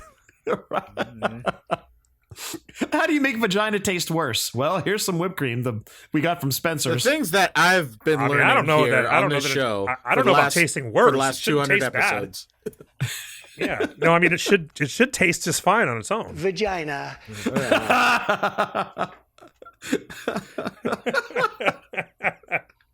Yeah, I mean, I thought that was only for being used on butthole. Anyway, Genius gets a haircut. Brutus puts him in a sleeper, and he's flailing his arms in that fucking graduation gown. He looks like a bird trying to fly away backwards. He puts him to sleep. He cuts his hair. Perfect gets the fuck out of there. Perfect's in the cart. Yeah, Perfect doesn't even walk away. He gets in the cart like, and rolls away. "Fuck it." He rolls away like a fucking champion while Yeah. the Genius is in there getting his hair cut off. Okay, correct me if I'm wrong, though. Didn't Perfect, shortly after WrestleMania 6, lose the Genius as his manager? Because by SummerSlam, Yeah, he was with yeah. Bobby. Right? Yeah. So yes. that could have been like the send-off, like, fuck this guy. I just lost my first match. I'm leaving his ass. It probably was. I don't remember. I'd have to go watch Superstars the next Saturday, but yeah, it probably was. Right. But I mean, just like 4 months later, he was with Bobby. And he was, I believe at the tournament, he had Bobby as his manager. I think Genius was gone by that point. Well, Yeah, at least not gone from WWF, but gone as Perfect's manager. Yes. You're definitely right about that. Next match is a tag team match. The Hart Foundation versus the Bolsheviks. Well, there's actually a fun fact about the match that actually took place after Mr. Perfect versus Brutus the Barber Beefcake that you did not get to see on the network. Oh, do tell. Oh, You know which match, dude. And it's a very clear reason as to why they took it off. I don't know what you're talking about. Rowdy Roddy Piper. Oh my God, you're right. I completely fucking forgot. I don't know if totally. I know Adam knows about this, but I don't know that he knew it was removed from this card. I completely forgot. Yeah. It was Roddy Piper against Bad News Brown, and this is where Roddy paints the one side of his body black. So to kind of move it back a little bit, Oh. Mean Gene is doing an interview with Piper in the back, and Piper has his side to the camera, so you can only see one side of him. And he's talking, and then he flips himself around, and the other half of his body is painted black. And it's black. no. It's black. It's not brown. It's not brown. It's It's fucking black. Yeah, it's not whatever color they painted Tarantino's ass in Pulp Fiction. You know what I mean? It's black. It's like black. charcoal. Yeah. I totally forgot I forgot that was on the show. I know about this story and oh shit. And So Bad that News, match, I took was place just so on this card. dependent on Peacock just giving me everything, but Peacock shit. took it off. Well, for obvious reasons, they removed that match from this card. You know, I thought Yeah. the show was a little short. I wasn't even thinking Yeah. about they removed a match. Yep. And Bad News, the story was that Bad News had no idea he was going to do that. He was fucking pissed. Livid. Yep. Yeah, and Piper's lucky. He's lucky Bad News was a professional because Bad News was a fucking judo master. You know what I mean? He could have gone in there and fucked Roddy Piper up. He's not the guy to fuck with. That is not the guy that I would pull some shit like this with. So Piper know. had balls of steel, man. Apparently, he is the guy to fuck with. He didn't do anything. Maybe He's a professional. You know? Ugh, fuck, dude. But and that the best part about this, I don't know if best is the right word. Well, yeah, it is. The best part of this was part about this. He the got best punished. part of this is Well, he didn't get punished. Well, he didn't get punished. He got ribbed. He got There was pranked, some- but that was kind of punished, dude. Yeah, it was some pretty crazy paint, I guess, right? It wasn't like Warrior's face paint where you can sweat it off. Like, it was like some shit that wouldn't come off, and there was Right. some solution you had to use to remove it. Well, during the match, I think it was Andre and Arnold Skolin. Definitely Skolin was involved. I think it was the two of them. They went and dumped it out. Yeah. Or Blassie. Maybe it was Blassie and Skolin. I seem to remember Patterson, but I don't know if Patterson was involved. The one I'm sure about was Skolin. They went and dumped it out, and Piper couldn't get the shit washed off, and he flew home. He had to travel home with that. Yeah, he said he bought his daughter a giant, like a 4-foot giant teddy bear. Giant Yes. teddy bear. Story. Yes. Right. Yes, He bought you're right. 2 first-class seats. This. I didn't know this was part of it. The teddy bear got a first-class seat, and he flew home with half of his body covered in black paint. So that match happened after Perfect and Beefcake, but for obvious reasons, Peacock has removed it. So everybody knows, it ended in a double count out, as most Bad News Brown WrestleMania matches tended to do, in a no decision, except for the Battle Royal. It was removed from this show, and we don't get to see it. I'm so glad you remembered that. Well, I have it on DVD. And there you go. I just pulled it up to look at it, and damn, just to see pictures. So can I layer an extra part of shit on top of this? Piper was insane. Yeah, go ahead. Jax Pacific, who had the license to make WWF action figures from 1996 until 2000, the end of 2009, actually made a Roddy Piper from that WrestleMania 6 match. Did you have it? No, it's limited edition. Jeff actually owns it. But it's limited edition. I don't even remember how many they made, like 3,000 or something. But yeah, they actually made a figure from that match. God damn. Oh, no. And I want to say it's from like 2007, 2008. So it's not like it was like eons ago that they made this thing. It was in 1991. It's from within the last 20 years that they made that figure. So yeah, just to kind of heap a little more shit on top of that. I hope Bad News got a cut. I doubt it. I doubt it too. Oh, fuck. So anyway, Steve Allen's backstage with the Bolsheviks in the shower room. Yeah, he's for some playing reason piano in the shower. Yeah, for some reason Steve Allen's here and he's in the shower. So here's celebrity number 3 that is like, I never heard of Steve Allen when I had no idea who Steve Allen was. No fucking clue who he was. I mean, I know who he was now, kinda. I guess. I mean, was this his act? Did he was he like a comedian with a piano? You're asking the wrong person, dude. I didn't know who he was. Call your mom. Yeah. So he does a thing, and he's playing Comedian, these songs. actor, and musician. Okay. He's goofing around with the Bolsheviks, and eventually comedian. Says, they use that term loosely. Yeah, yeah. Oh, that's Steve Allen, first host of the Tonight Show, or a different Steve Allen? No, that sounds right. Oh shit. So he finally said he's playing a bunch of goofy songs and singing, and he's singing Russian shit, and then he says he's going to do the Soviet national anthem. And what's he play? He plays what the fuck song? It's the fucking Chopsticks? No, that's not the song he plays. Oh no, the toilet flushes. Oh, right. He says he's going to play the Russian national anthem, and the toilet flushes, and the Bolsheviks get pissed. It's they lose their minds. It's Roddy Piper playing La Cucaracha in L.A. when he was feuding with one of the Guerreros. Same thing, right? Same idea. But yeah, the Bolsheviks get mad, and they both hold each other back from attacking them. Like, it's clearly nobody thought about how they were going to pull that off, because like Nikolai holds Boris back, then Boris holds Nikolai back. Yeah. So it was, I don't know.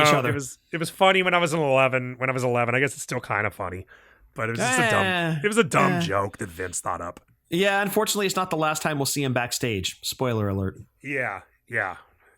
And then we go into the match with the Hart Foundation. But haul a piano into the shower. Yeah. All right. But yeah, already introed the match. Okay.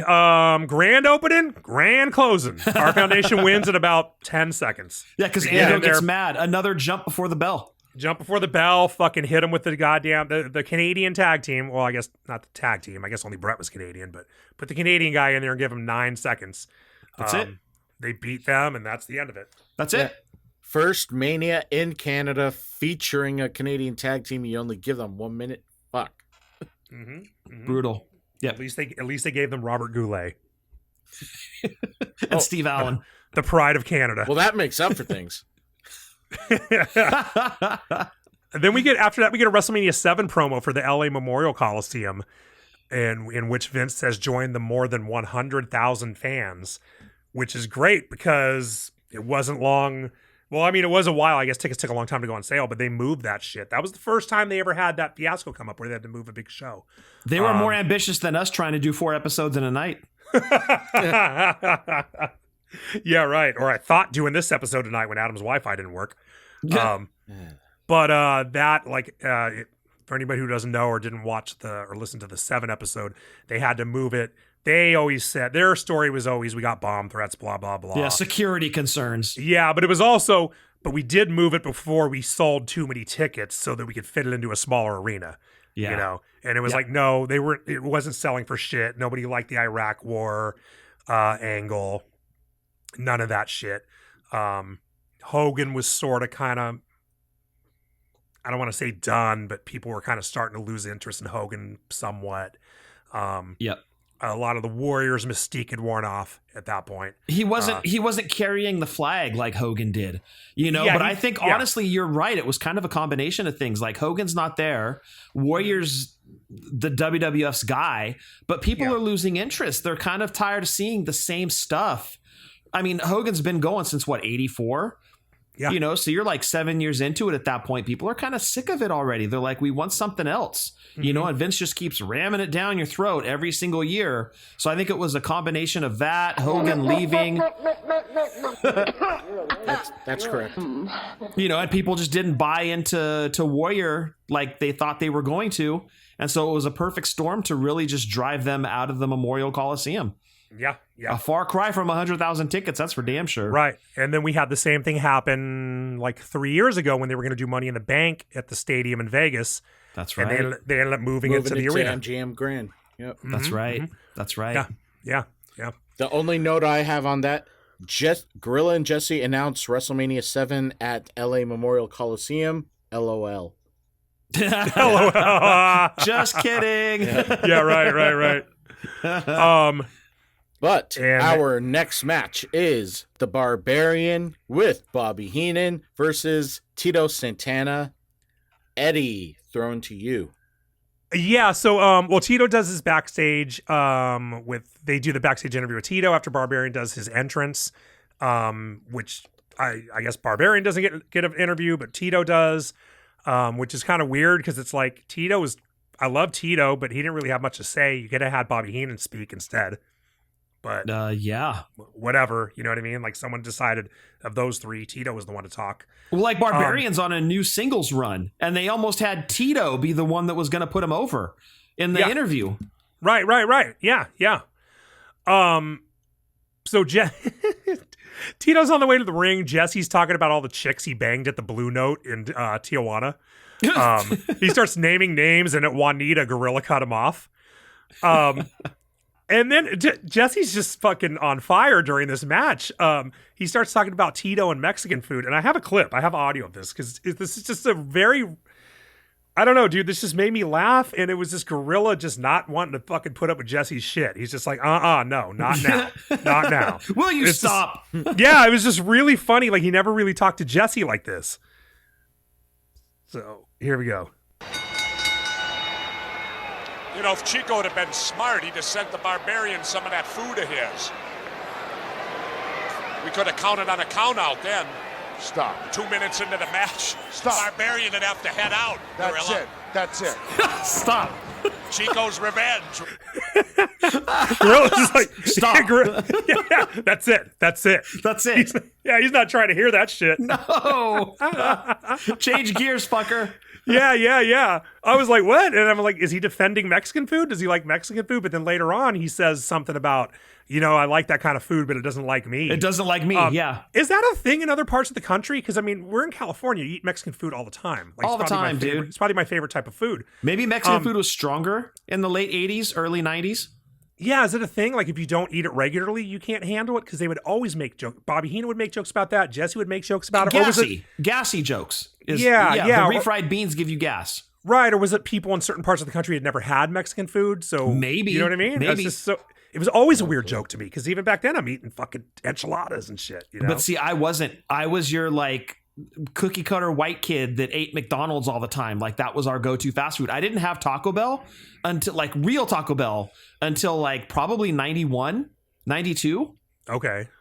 Wow. We did that. Taco Bell was just not a place we went. And then I started going there when I got into high school and I'm like, why the fuck didn't I go here before? Right, what the hell, Mom? We're Yeah. eating McDonald's all the time. What, dude, this is amazing. I don't think I had Taco Bell till high school either, but I had Mexican food, you know? Well, yeah, I mean, we had some Mexican food, yeah, but Yeah. the joke was always, oh, the refried beans give you gas. It was always, you know, we still make those jokes today. We've been making them with Adam Yeah. about the Taco Bell he's eating now. It's just always true. a joke about, oh, it gives you diarrhea, it gives you gas, blah, blah, blah. That's true. Yeah, I guess I wasn't thinking about Taco Bell and Adam. Yeah. So now I want a fucking burrito for dinner. Dude, I do too. I know. I'm gonna see how far Carissa's making food for the week right now. I wonder if a lot of times she's like, I don't feel like making dinner now. Nah, might have to go have a fucking Taco Bell. Yeah. I know. I'm gonna go to the taqueria. Ooh, even better. Tito does a high crossbody for 2, and he goes into a side headlock, and Jesse and Gorilla are like, he's fucking up, like he's trying to overpower this guy, which is right. Then Tito he jumps right up onto Barbarian's shoulders like it was nothing, and Barbarian didn't really lift him. Like if you watch it back, I watched it, I rewound it. He pretty much just did a fucking standing leap onto Barbarian's shoulders. Like Tito was incredible. Tito was a stud, dude. Yeah, and Barbarian wasn't like 5 feet. You know what I mean? Like I could probably do that to Little Beaver, but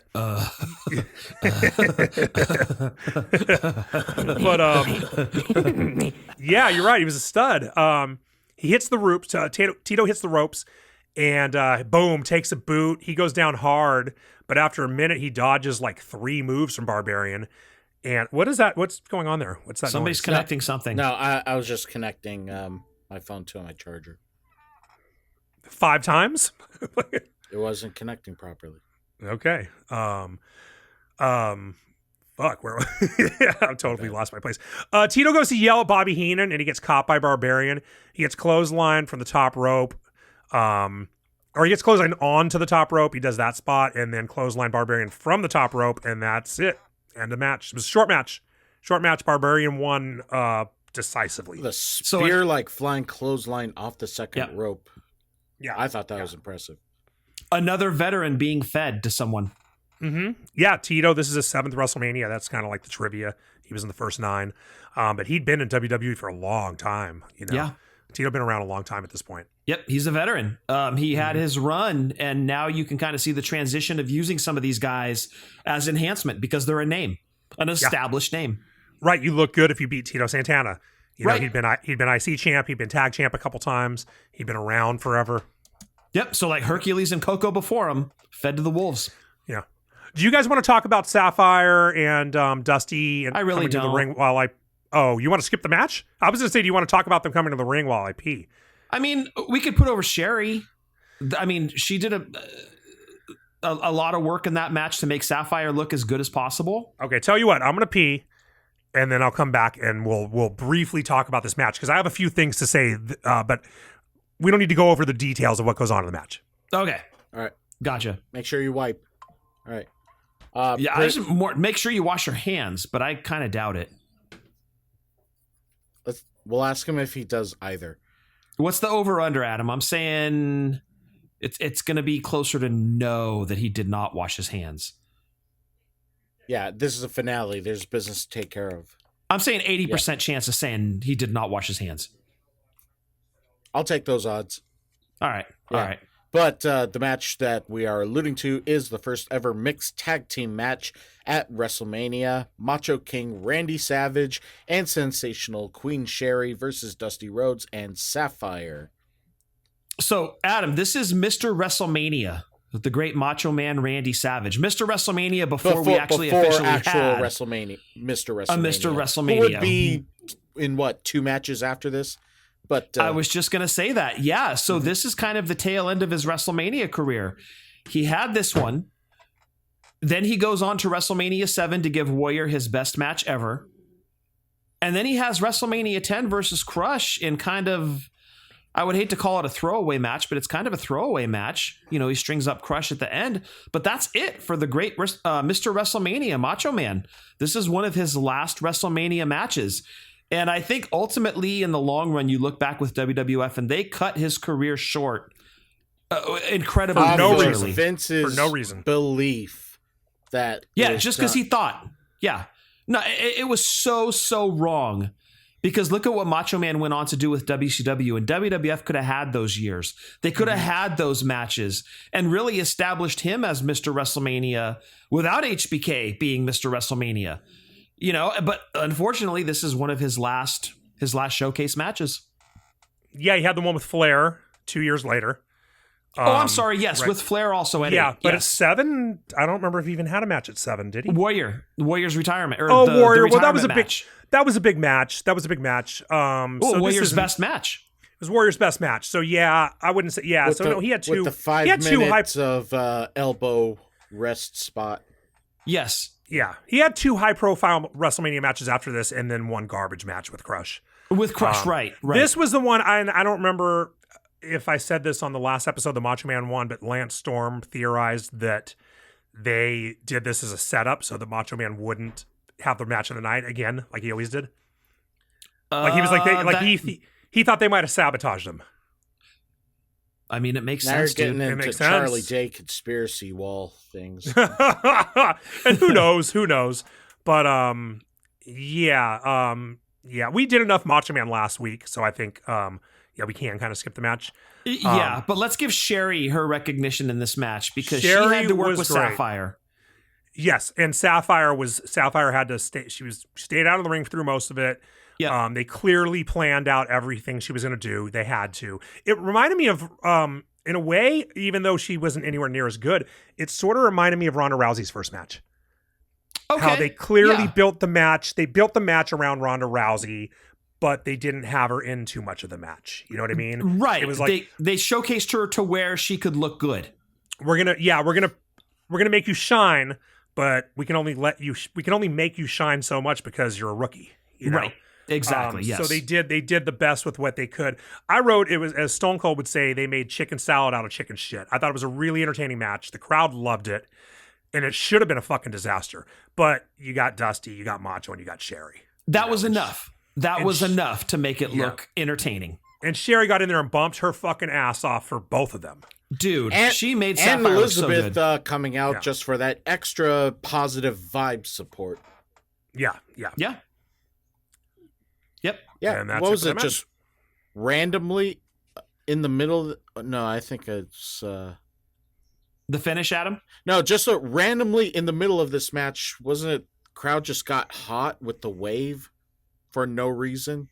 Yeah, they did a wave during. No, that was not during this match. It That was during Jake the and DiBiase. DiBiase. Jake Ah, and got DiBiase it. did a wave. Yeah. So let's move right on to the next match because Dusty now and Sapphire won. Dusty She and did Sapphire with won. that elementary trip behind someone and then stacked Sherry for the pinfall. Yep, the schoolboy. And then after this, we go into an intermission. It kind of takes a few backstage things to realize that's what's going on, but it's clearly the intermission for the live crowd, Right. because it's backstage. Another backstage. Mania 7 announcement. LOL. Another Mania 7 announcement. Yeah, nothing really goes on. They're kind of just killing time. The only thing interesting is Rhoda, whatever the fuck her name is, Rona claims to have seen Jesse Rona in a Barrett. sex tape. Yeah, I guess she saw Jesse banging somebody. Yeah, Jesse's apparently, porno tape from Tijuana, apparently. with Juanita. Yeah. From the Blue Oyster or whatever the fuck, the Blue Note, whatever. Yeah, and they were going to throw to footage. Yeah, right. Yeah. Oh, yeah, we're going to bring up, you're going to see fucking Jesse's dick going in. Right. Yeah, it was weird, dude. The it was just like body a throwaway. is about to enter the body. It was just like a throwaway thing.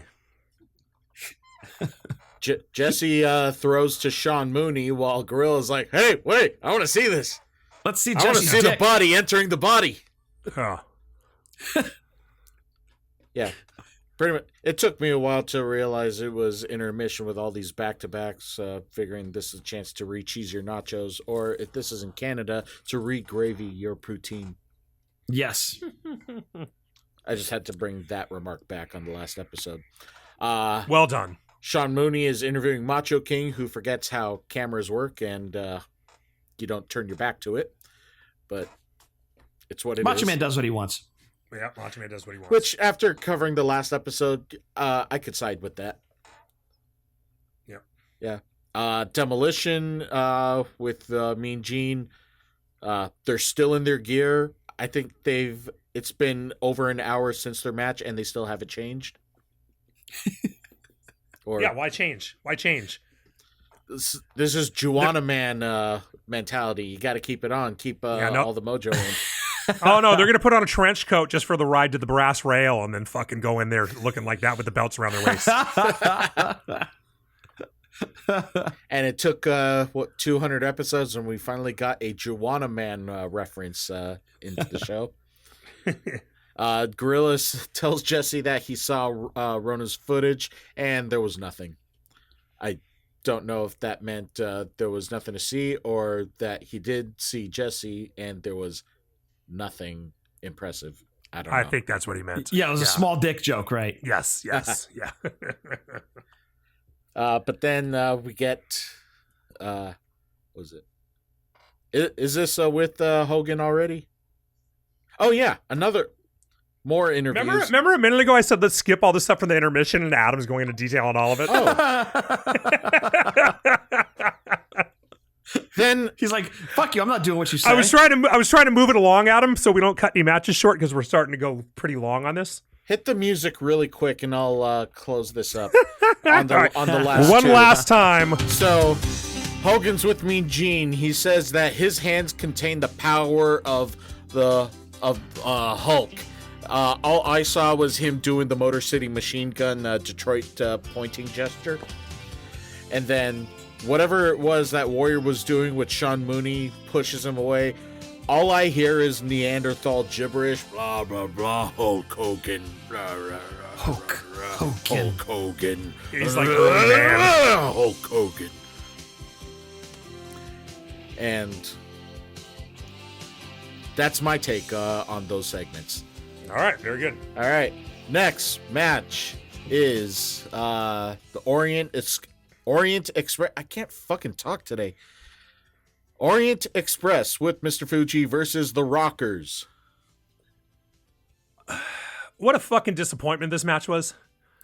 The finish, especially, was like, this should be a slam dunk. Why did they overbook this shit, dude? Like, I have no idea because it was Rumble 90 where they had that awesome match, right? It was a Rumble. Was it 91? It was. I believe it was 91. So these guys had the opener. So they worked together for another 9 months. So that would be the reason why. Let me double check because I always mix those up. Give me one sec. Okay. Well, anyway, Marty and Tanaka start. Marty hits a Randy Orton power slam, which I kind of forgot. Like, he was like the first guy I ever saw do that. And all four guys hit the ring. The Rockers send the Orient Express to the floor, and they do a double dive. So, boom, right fucking hot start to the match. You know, you get that badass slam. You get them getting shot out. You get the fucking double dive over the top rope. Synchronized double jump and then back which is into exactly the what the Rockers were known for, yeah. 91. Loved it. So 7 91. months Okay, after this. So they worked together for that long, so that's why the match ends the way it does, instead of having a good ending. But it always sucks when you get a fucked finish at WrestleMania, you know? Hate it. Hate it. Yeah. Fuji hooks the ropes with the cane when Marty hits it and he goes over the top, and the ref isn't looking, and then Fuji smacks his ass with the cane, which is great. And then Sato shoots him into the post, and Marty's in trouble. And he gets beat on for a bit. Marty could sell his ass off. He ends up taking a backdrop and lands on his feet, which this could have been, definitely they were the first guys I ever saw do that. This might have been the first time I ever saw anyone do that. And he tags out, and then Sean works over Tanaka. And then Sean just is like, go ahead and tag out, Tanaka. He just lets him tag. Tanaka walks over to the corner and tags out. Bad tag team wrestling. That's not a specialist move. Yeah, like they're kind of just like, oh, let's just, I don't know, kind of start from scratch here. Yeah. It's fucking weird. And then they do a bunch of cool spots. Tanaka does like a backflip out of a backdrop and just stands there. And then HBK drops him with a clothesline and you get a double down. Marty gets tagged in, but we don't get a hot tag. And then the other guy gets in anyway. Marty takes them both out. And basically to get to it was not a long match. It's probably less than 5 minutes. You get to the end of the match is Marty's outside the fucking ring, and they go for the double fist drop. You know, the double rocker dropper. Was that what that was called? No, the rocker dropper was the thing Marty killed the guy with. Right. Right. Just the double fist off the top rope. Right. And Fuji distracts Marty, kind of pokes him in the ass with the cane. And Marty goes out after him. Fuji fucking throws powder in his eyes. Marty ends up walking right over the barricade because we haven't mentioned this yet, but the ring is elevated on a platform. Yes. So the ringside area is not floor level with the audience. They're maybe 2 feet or so above it. So the barricade would be like below waist level to the guys standing on it. So Marty goes right fucking head first over that rail right into the front row. He walked over that thing like he was fucking wasted. Yeah, and then and he just gets counted out. And we know Marty couldn't have been wasted. Yeah, no. Yeah, right. Yeah. Is that why they did it? Was it a fucking joke to cover Marty's face with powder? Is that why they fucking finished it this way? Stumbling around. Yeah. maybe that's why they did it. And that's it for that match. It was a good match while it lasted, but it was short and it had a bad finish. Dumb finish. Yeah, the Rockers deserve better. Orient Express deserve better. I deserve better. We deserve better. Thank you. Steve Allen is interviewing Rhythm and Blues and keeps saying, or he says that Hunky reminds him of someone. Looks like Elvis Costello. Clever. Yeah, this guy hosted The Tonight Show. Right. Right. I guess it was Somehow. the early days of TV. You didn't have to be good at it yet, you know? You didn't have to be funny. Yeah, right. Yeah. Yeah. Next match, Dino Bravo with Jimmy Hart and Earthquake versus Hacksaw Jim Duggan. I remember I cared about this match at the time, I guess because I hated Dino Bravo, but I couldn't be fucking less interested in this now. I was just like, huh? What? Yeah, they same. booked somebody put this on the biggest show of the year, and I guess it was just filling time. It was such a different company then, a different way of booking the shows. Back then, it was just like, I don't know, give everybody a match. Who gives a fuck? Give them 3 minutes. Now it's like, what do they have over 2 nights? Fucking 15 matches. Yeah, you know, like this match would never be on a pay-per-view now. No. I don't know how I never noticed this. Maybe because I just never paid attention the way I pay attention when I'm taking notes. They booed the fuck out of Jim Duggan when he came out there with that American flag. Well, dude, they're in Canada. It's a Canadian strongman versus an American.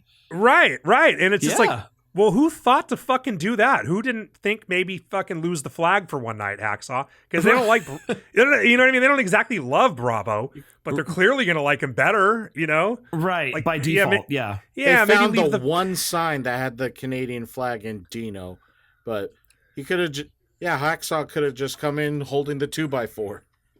Yeah, well, Dino had been a big star in Quebec. Yes. You know, he'd been a top guy there. So, you know, there are a lot of people. I mean, when you do those big shows, you plan on, you book them based on people traveling. So there had to be a lot of people. Montreal's just a couple hours. It's a short train ride. You know, I took the train when I was there earlier this year. It's like a 3-hour train ride or some shit. Speaking of, did Jimmy Hart change his jacket? Because he had the fleur-de-lis on his he always changes his jacket. He had a jacket for every guy on his roster. Okay. That's right. Yeah. Jesse hates Hacksaw because he's ugly. Gorilla disagrees. And this is another one. We're sort of getting into like the lull of the show in a way. Like it's like come out of fucking intermission, but don't pick it back up too soon. Because it's another match. There's not really a whole lot to it, and it's short. Jimmy Hart gets involved. I think he try tossing the fucking 2x4. He tossed the 2x4 to Bravo, but Hacksaw got it, right? Yes. Yeah, toss it to him. Hacksaw got it, uses it, throws it away while Earthquake is distracting the ref and gets the pinfall. Yeah, and the crowd goes mild. So you send the baby face out with a different flag to wrestle the guy from there, and then you have him win by cheating. America! The fuck? Why are they cheering him, damn it? Yeah. And that's that match. That's that match. The next match is for the $1 million belt. $1 Million Man, Ted DiBiase with late friend of Drunk Wrestling History and JC, Virgil versus Jake the Snake Roberts. Was this one of Jake's better WrestleMania matches? It was really good. It was a good match, right? I mean, compared to 8 especially, yes. Who do you wrestle at 8? Undertaker. Okay, that match sucked. And then at the blindfold match at 7, the blindfold match year, at 7, he wrestled a crippled Andre the year before. Yep. He wrestled Rick Rude to a 15-minute time limit draw that was drawn out like they did nothing for 15 minutes. It was the worst match of the night. Yeah. Had a decent match with Honky at 3. It wasn't decent match with Honky at 3, but this was probably his best WrestleMania match. This was a pretty good match. Yep. I liked it. Jesse is really, we haven't mentioned before, but Jesse keeps giving Gorilla shit for how many hot dogs he's eaten today. And he's really laying into him with the hot dog references today. Or during this match, I mean. He's just like, it's almost like Jesse doesn't care about the match. He just wants to bury Gorilla for eating too many hot dogs. He wants to talk about food a lot, apparently. He does. He's talking about Mexican food. He's talking about hot dogs. Yeah, you're right. I mean, to be fair, food is pretty cool. Yeah. So you start out with Jake on top, you know. Yes, Eddie's had it with my shit. Yes, it is. Stop. Jake works on Ted's arm, and he puts pressure on the I don't think I can even read it. What Gorilla Monsoon said. The scoop. I'm not even going to say it. He made that shit up on the fly, right? I don't know, dude. I could copy and paste it into Google, and hope I spelled it right. To our listeners who are currently in nursing school, the subscupularis let us area know on our social media platform, wrestling_drunk. And also, good luck in nursing school. Right. But he's working DiBiase's arm, and like the logic behind that is how you going to put a guy in $1 million dream if your arm is fucking broken, right? You know, so he's working him over on that for a long time, and then Ted ends up he's got him in hammerlock. Ted charges the ropes and kind of goes through the ropes to get out of it. Then he gets back in. He takes over. Jake goes for a backdrop, and DiBiase drops an elbow on him, which I have not mentioned this, but this is like the 4th time we've seen a match turn over because of a failed backdrop. Like a backdrop was the worst move in the world to ever try on someone. And it was also like, I guess nobody's watching any other matches. Yeah, right. I don't know how I don't know what the monitor situation was backstage, but it must not have been good. Clearly nobody talked. Yeah. So then Ted takes Jake down the front face lock, and that's where we get the wave. And Jesse is just very excited about this wave. Yeah, the crowd's hot. Yeah, and the crowd's hot. We got different waves going at two the same waves. time. Yeah. Yeah, one upstairs and one downstairs. They're doing like a round. Which I'm a fan of the wave. I love the wave. Yeah, but clearly the crowd didn't give a shit that this was Jake's best WrestleMania match happening in front of them. They're like, fuck that, let's do the wave. Yeah, we get ourselves over, brother. Yeah, right. So this is before Beach Ball Mania. Got it. Yeah. So eventually Ted locks in the $1 million dream. Jake's fading. He goes down to one knee. He eventually goes down to his back, but he gets his foot on the rope. Ted pins him, and Jake puts his foot on the rope again, which was like stupid. Like he's right next. You haven't moved him. Then he moves him to the center, and he gets a 2 count. And then at this point, Ted goes for a second rope axe handle, and he takes a punch to the stomach. Jake hits him with a clothesline and a beauty, and Ted's fucked. And now the place is firing the fuck up. And Jake hits a short arm clothesline, and Jake is blown up. He backs into the corner. He's got his mouth wide open trying to catch his breath. Yeah. And like at first I'm like, he's selling because he hasn't done much for the last 5 minutes. He's in a fucking headlock and shit. You know what I mean? It's not like he's working a fast-paced match for the last few minutes. He had plenty of time to sit down on his ass and catch his breath. And but you could see his stomach. You can see how fast he's breathing. Like Jake is out of fucking wind, dude. Yeah. Then you get a scuffle with Jake, and fucking Virgil pulls Jake out of the ring. Jake slams Virgil, and then Ted locks in $1 million dream.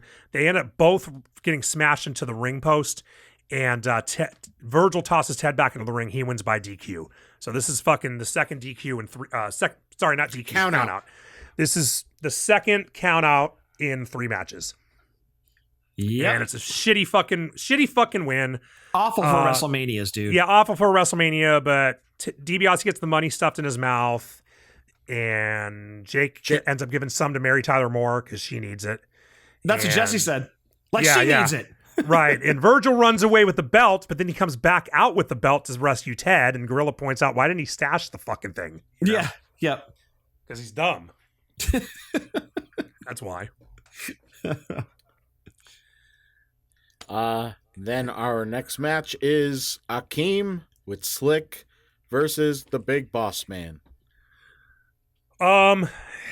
This is another fucking. This is like what? This is like a 30-second match, right? Yeah, really, just condensed for time purposes. Just shove it in there and make it short. The entrance is no longer. You're not far off. 149. Okay, 149. Yeah. So what was the point? So we're gonna condense it for time purposes. Best part former was tag team partners too. They should have been given some time. Yeah. If it'd gone on earlier in the show, it probably would have. But I think they were starting to be like shit. You know, we got to start cutting shit. Yeah, the main's going 30. We need to start shaving shit down. Yeah. The best part, it was Slick dancing in that blue suit. And Bossman won with a Bossman slam. He like beats on fucking Akeem, or he gets beat on by Akeem, and he just fucking out of nowhere hits a Bossman slam, and boom. Well, DiBiase sticks around and jumps him before the match. So another jump before the match situation. Right, because then that set up a feud between them after that. They ended up feuding into the summer, right? Right, but who eats shit on this one? It's Akeem. Right? Like, he should have easily beat Bossman with DiBiase beating his ass before the match, right? Like, he's being fed to the wolves at this point, Bossman is. But yet he pulls out the win with this finish, and you're like, well, wait, they just made Akeem look like shit. He ends up being an afterthought. And on top of that, was not around for much longer after WrestleMania 6. Yeah. Gone. I'm sure that's the reason for that, you know? Yeah, they made him look like shit in this one. Yeah. It was essentially a squash, and it shouldn't have been. Yeah. Mm-hmm. Well, that does that. Sean Mooney starts asking random kids and Mary Tyler Moore about rhythm and blues.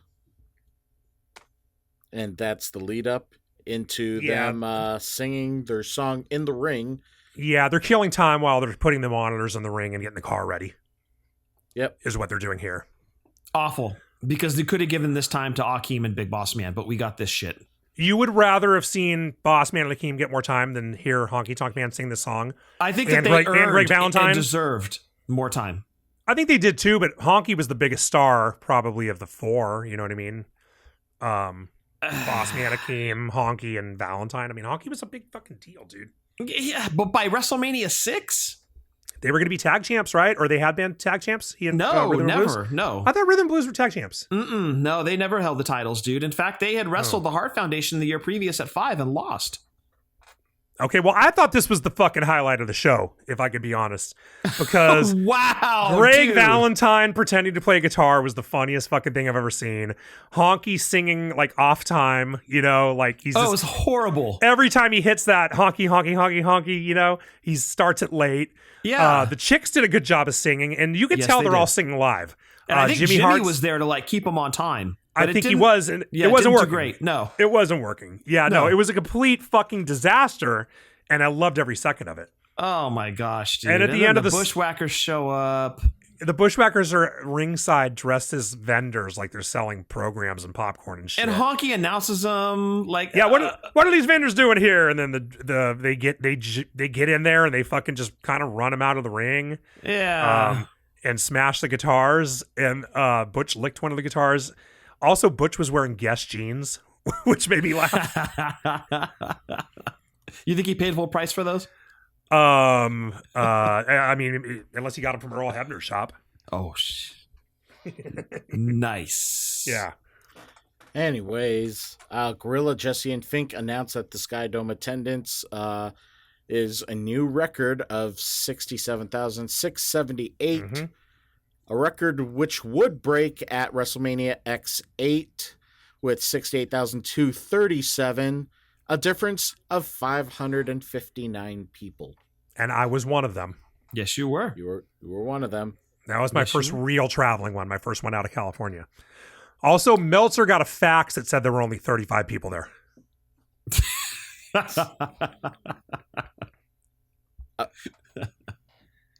A fax in 1990 or? Yeah. Oh, damn. Ballin'. Also, we forgot to mention this was DDP's WrestleMania debut. Yes, he was driving the car. He drove the car. Yep. Because it was his car. Right. Somebody knew a guy with a pink Cadillac and it happened to be DDP. Just so happened to be him. Because, of course, he had a pink Cadillac. Of course. Yeah. Next match, where's Shannon when you need her? Ravishing Rick Rude with Bobby Heenan versus Jimmy Superfly Snuka. And I think this... Oh, go ahead. Steve Allen joins Gorilla and Jesse. And he explains that was not a foreign object that Hacksaw Jim Duggan used earlier. It was a Canadian 2x4. Yeah, so it wasn't foreign. Yeah, nothing but wit. It was fucking hilarious. Yeah.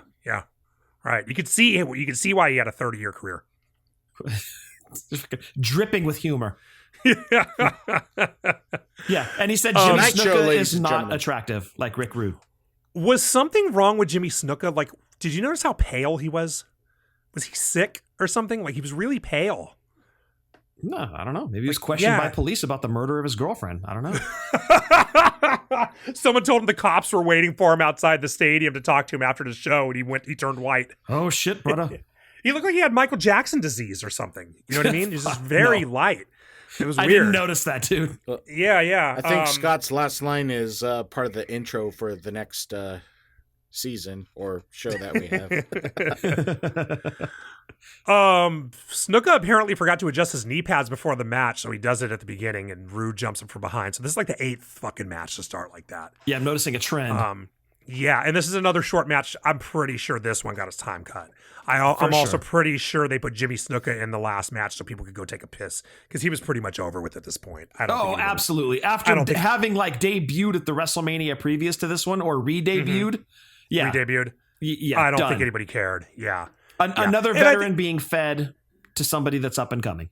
Yeah, and I've never heard this, but I wouldn't doubt if it was Vince brought him back to do him a favor because he liked him, and that's Vince. And yeah, he worked for his dad, and he brought him back as a favor, but had no real plans for him because he was a lunatic, and you couldn't really plan anything around him. Yeah. You know what I mean? Because who knows what's going to happen? He fucking goes crazy or fucking kills someone, and then now you got to take him out of a hot program. So I think he never got really a push that last year he was there because of that. That makes sense. And let's keep in mind, too, that Rick Rude's about to be heated up to face Warrior at 90 SummerSlam. So, another veteran fed.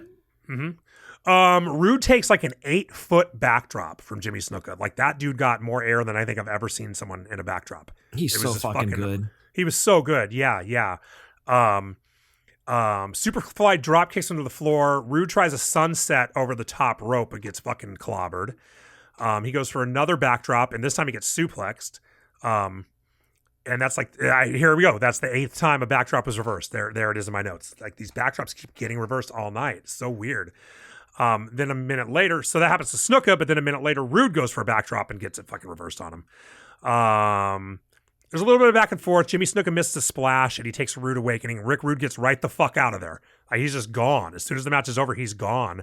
And that was when I really thought the match got cut. You know, they were like, go out there, do 3 minutes, and get the fuck out. Get the hell out of Dodge. Yeah. Pull a Gail Kim if you have to. Yeah, exactly. Yeah.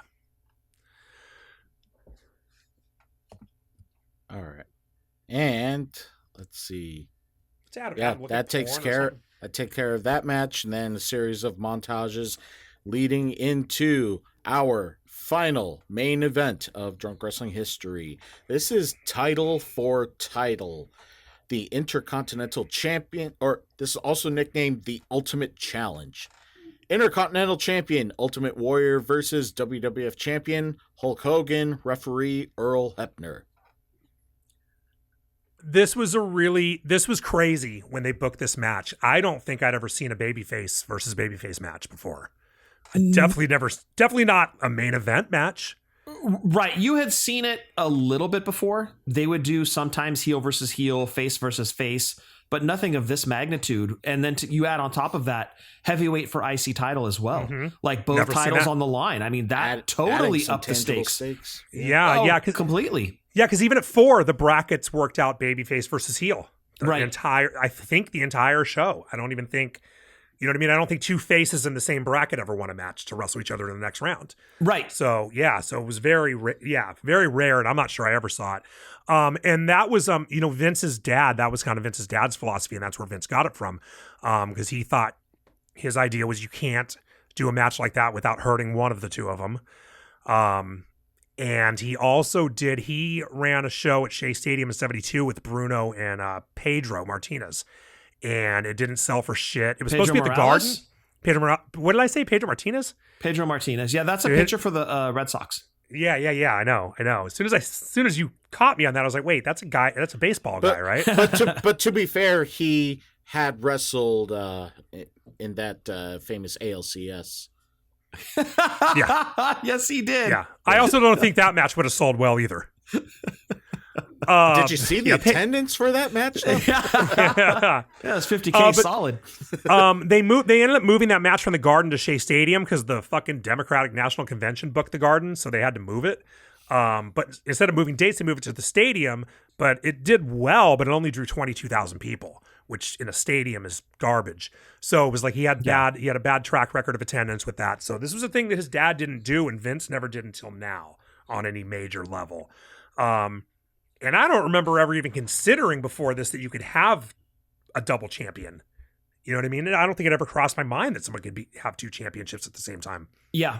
Although I think that Hogan had wrestled Honky at one point, but I don't think that was title for title. I thought that they had done a Saturday Night's Main Event when they were both champions, but I don't think it was title for title. So this, I mean, as Adam mentioned, like the stakes on this one were fucking huge.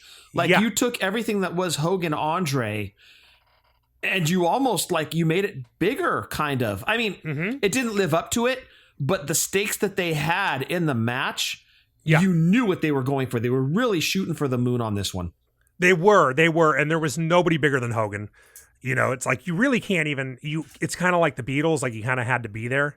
Yeah. You know what I mean? Like, I don't know if you could really understand how big he was if you weren't around for it. Yeah, you had to live it. To fully understand it, you had to live it. Yeah, and Warrior, like nobody'd had a rocket strapped to him like that since Hogan in '84. And by all rights, Warrior should have been the next Hogan. But honestly, I don't think it was anything of Warrior's doing necessarily. It was just, as we discussed earlier, the fan interest, I think, is really what kind of did him in. You know, people just got sick of it. They were looking for that next thing. And they weren't finding it in wrestling, and people just started turning it off. Yeah, you know, I don't think that was Warrior's fault necessarily. Just it was changing tastes. But I think it was changing from the macho, muscular persona. I mean, I think it was a little bit of a changing taste, but I think it was if Warrior was better. You know what I mean? I don't know, man. He was so over with and I think the right decision was made. If Hogan wanted to leave and go do his other things, you know, Warrior was logically the next guy. So I think that they made the right play here. It just didn't pan out how they thought it was going to, and I don't know that that's Warrior's fault, really. Say what you will about his ability. I get it. Yeah. I get it. But I think it was changing tastes with the fans, too. I think that was a bigger part of it. Yeah, I think you're right. I think this was the right move. Yeah. So it starts out with them staring each other down and Hogan saying something, the Warriors laughing. They stare each other down for a long time, and the crowd is just fucking going banana. Big match feel. Big match feel, dude. Yeah, they've been waiting so long for this, you know, and like a great way to start the match. Just, you know, like the psychology there of just get in there and look at each other and milk this shit, you know? Right. And I remember as a kid, you had no idea who was going to win this. As much as you had no idea with Hogan and Andre, this was that same type of, I don't know what the hell's going to happen, but it's going to be amazing. And then even going halfway into this match, it's like two immovable objects. If one were to overpower the other was going to counter by overpowering back. Yeah. And that's exactly what they did at the beginning. They both shove each other into the corner. Either they lock up and then push each other in the corner. And so Warrior pushes Hogan in the corner first. Then Hogan pushes Warrior into the corner, and I watched it back a couple times, and Warrior almost lands on his ass. Like if the ropes hadn't been there, he would have gone fucking. Yeah, he would have gone down. Yeah. His feet didn't seem to hit each other, so I don't know if Hogan pushed him harder. You know what I mean? I sort of got the impression that Hogan pushed him hard enough to make him do that. Yeah, probably. You know, kind of. Yeah. Right? Yeah, because so there's a lot of shit in this match that Hogan does where you're like, I'm going to go out there and put you over, but I'm not going to let you look too good, brother. And I think this is the beginning of it. And I think that was Hogan kind of sending Warrior a message, too. You know what I mean? Yeah, I agree. Yeah. It was kind of like, I'm going to do business, but I could beat you if I wanted to, motherfucker. Right. So we do a Greco-Roman knuckle lock, and we go right into the blowjob spot, which is infamous. You know what I mean? Like, everybody's seen that. Everybody's seen the gif of it, where And this is another thing where I thought Also, Hogan's Hogan's got Warrior on his knees. Hogan knows right where that hard camera is. Of course. Do you think Hogan did that on purpose? Like, 100% do you think it crossed his mind that it would look that way? Because when they do, because then, so Warrior goes to his knees first, and from hard cam, it looks like his face is right on his dick. You know what I mean? Right. And Warrior's shaking his head and selling, and I mean, it literally looks like Hogan's getting a blowjob from Ultimate Warrior in the middle of the ring. It should have been a side shot, not one of them facing the hard camera. Right, but then they reverse it, and Hogan goes down to his knees, but Hogan turns 90 degrees. Right. So Warrior is not getting that same shot that Hogan is. I'm not sucking your dick, theater, brother. Stage awareness. Yeah, exactly. Yeah, that's Hogan being a pro and knowing where the hard camera is and knowing, just like, I was like, Hogan's a fucking genius. Talking about the camera angles and hard. Yeah, I mean, I would not be surprised. I wouldn't be surprised a bit if I found out that Hogan did that on purpose. Yeah. So Hogan Warrior finishes Hogan off first, and Hogan finishes Warrior off. Then Hogan Hogan eventually gets up. Nice. The biggest load that we've seen. Jesus. Warrior gets up to his feet. Hogan puts his leg behind him and drops him down to his back. He drops an elbow and he gets a 1 count.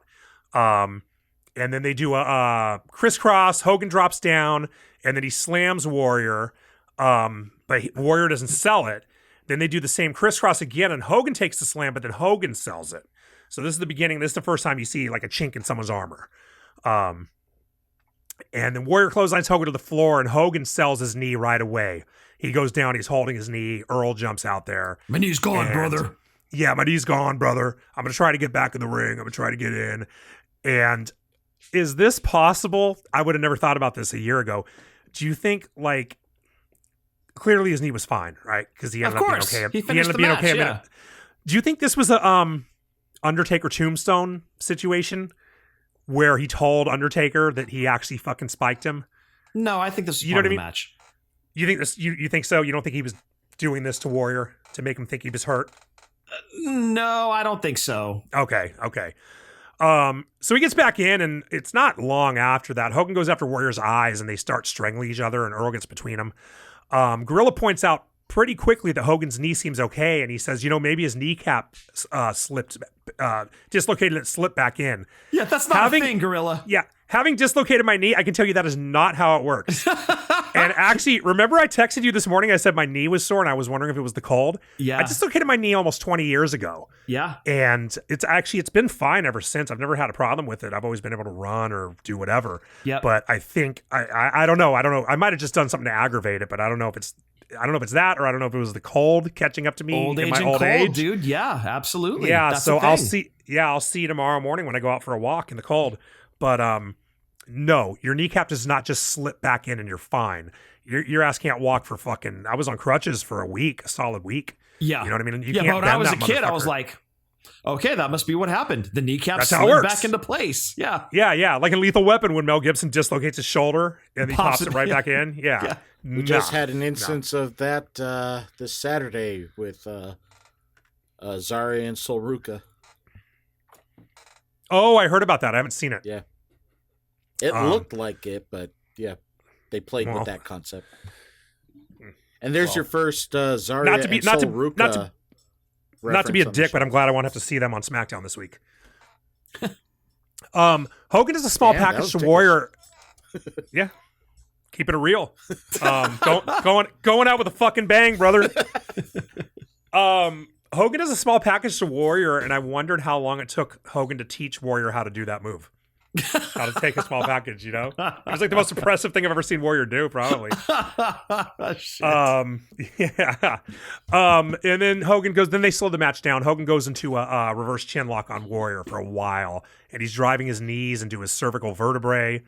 And he ends up doing like a teardrop suplex, which you don't really see Hogan do. And they go back and do another chin lock, and he gets out of that pretty quickly, and then double clothesline, double down. Boom, which was really cool. That was the first time I'd ever seen a double clothesline like that. And they both did it really well. It looked really fucking good the way they did it. it was like a cartoon. Like both their feet just flew up in the air, but their upper bodies stayed stationary, kind of. Yeah. So the ref's counting, but he's taking his time. Like he does not want this match to end this way. Warrior gets up first, but Hogan's kind of right after him. But Hogan actually gets to his feet first. And he attacks Warrior, and then Warrior hulks up because, I don't know. I guess the other babyface has to hulk up too. I always thought it was kind of lame. I was like, wait, he's stealing Hogan's. Only baby faces thing. get to Hulk up. Yeah. And then Warrior starts hitting the ropes to clothesline Hogan, but he can't figure out which ropes to hit. And I'm not sure if that was Hogan fucking with him or Warrior just doesn't know what he's doing or but there was some kind of mix up there. Warrior hits one rope and then he hits the rope 90 degrees to him to hit the clothesline. So he was in the wrong place or some shit. And then eventually Warrior gets Hogan in a bear hug and Hogan rips Earl's pocket off of his shirt. Which imagine if that ripped Earl's whole shirt off. Like, has that happened? Didn't that happen in a match? Hogan ripped a referee's shirt? He did. He like tore it. He didn't tear it off, but he fucked it up. Yeah, like you could see through part of the shirt. Yeah. Like how funny would that have been if the match ends with Earl Hebner not wearing a shirt? He's like one pit out. Yeah, he's in Hebner nip. Yeah, he's in just the bow tie like Brutus the Barber. So he gets out of it. Warrior hits the ropes. Hogan ducks a clothesline. Or Warrior hits the ropes, charges at Hogan, and he ends up wiping Earl out. And Earl went down fucking hard, dude. He fucked Earl's ass. That was pretty right much a diving, not a spear, but almost shoulder charge. Yeah, right, exactly. And then he does the same thing. He goes for like the running shoulder tackle onto Hogan, and Hogan just spikes his ass face first on the mat, and he pins him for like 6.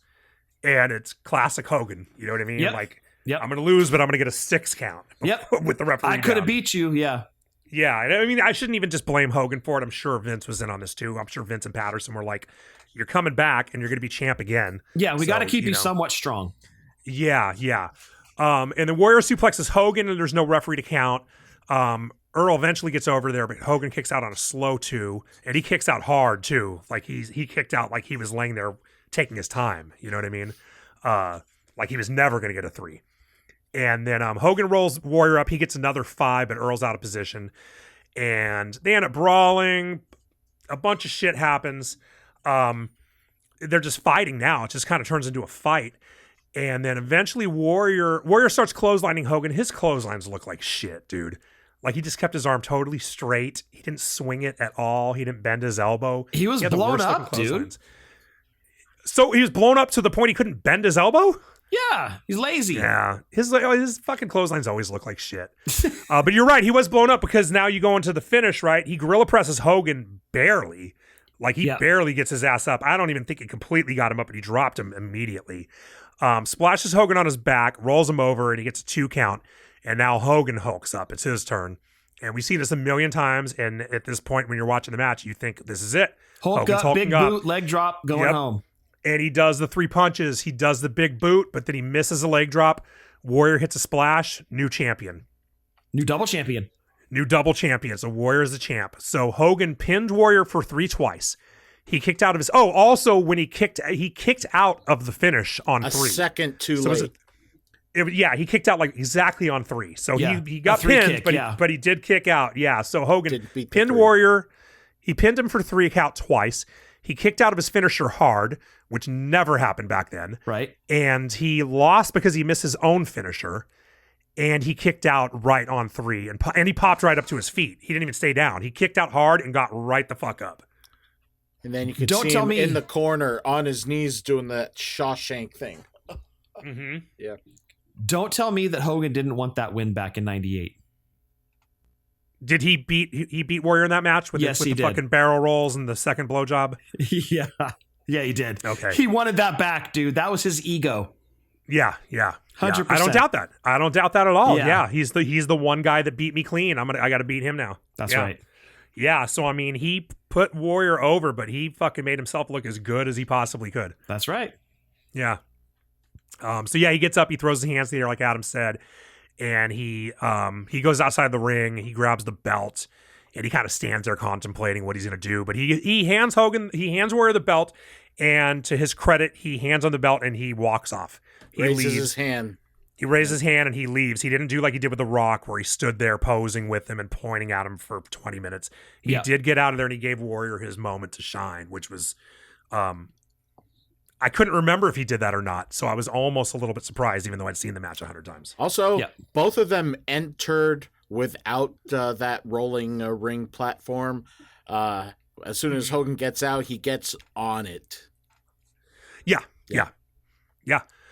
Yeah, and it was a really good match. It's probably Warrior's second best match. It was the second best match. Yeah. No, it was a good match. It was good for both guys. Yeah, it was. I mean, I have no complaints about that match whatsoever. I really, even watching it all these years later and with the change in styles that we have now, I still thought it was a really good match. I agree.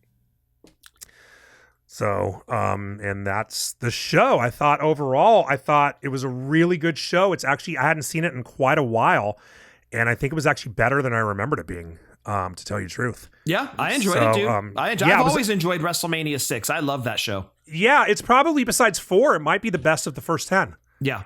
You know? I mean, I'd say like 3, 4, 5, and 6 would be like the best 4, but this might be the number 2. I agree. I love 6. 6-pack. Yeah, it was like even 6-pack. I'm giving it a full 6-pack because I don't really have any complaints, because even the matches that were short and not very good didn't matter anyway. You know what I mean? Like they weren't bad enough or short enough to dock at any points. The only thing that was bad was that fucking Elizabeth interview, to tell you the truth. So I'm going to give it a 5.5, and I'm docking points for the 2 count out results and the constant jumping before the matches. That was getting a little bit played out.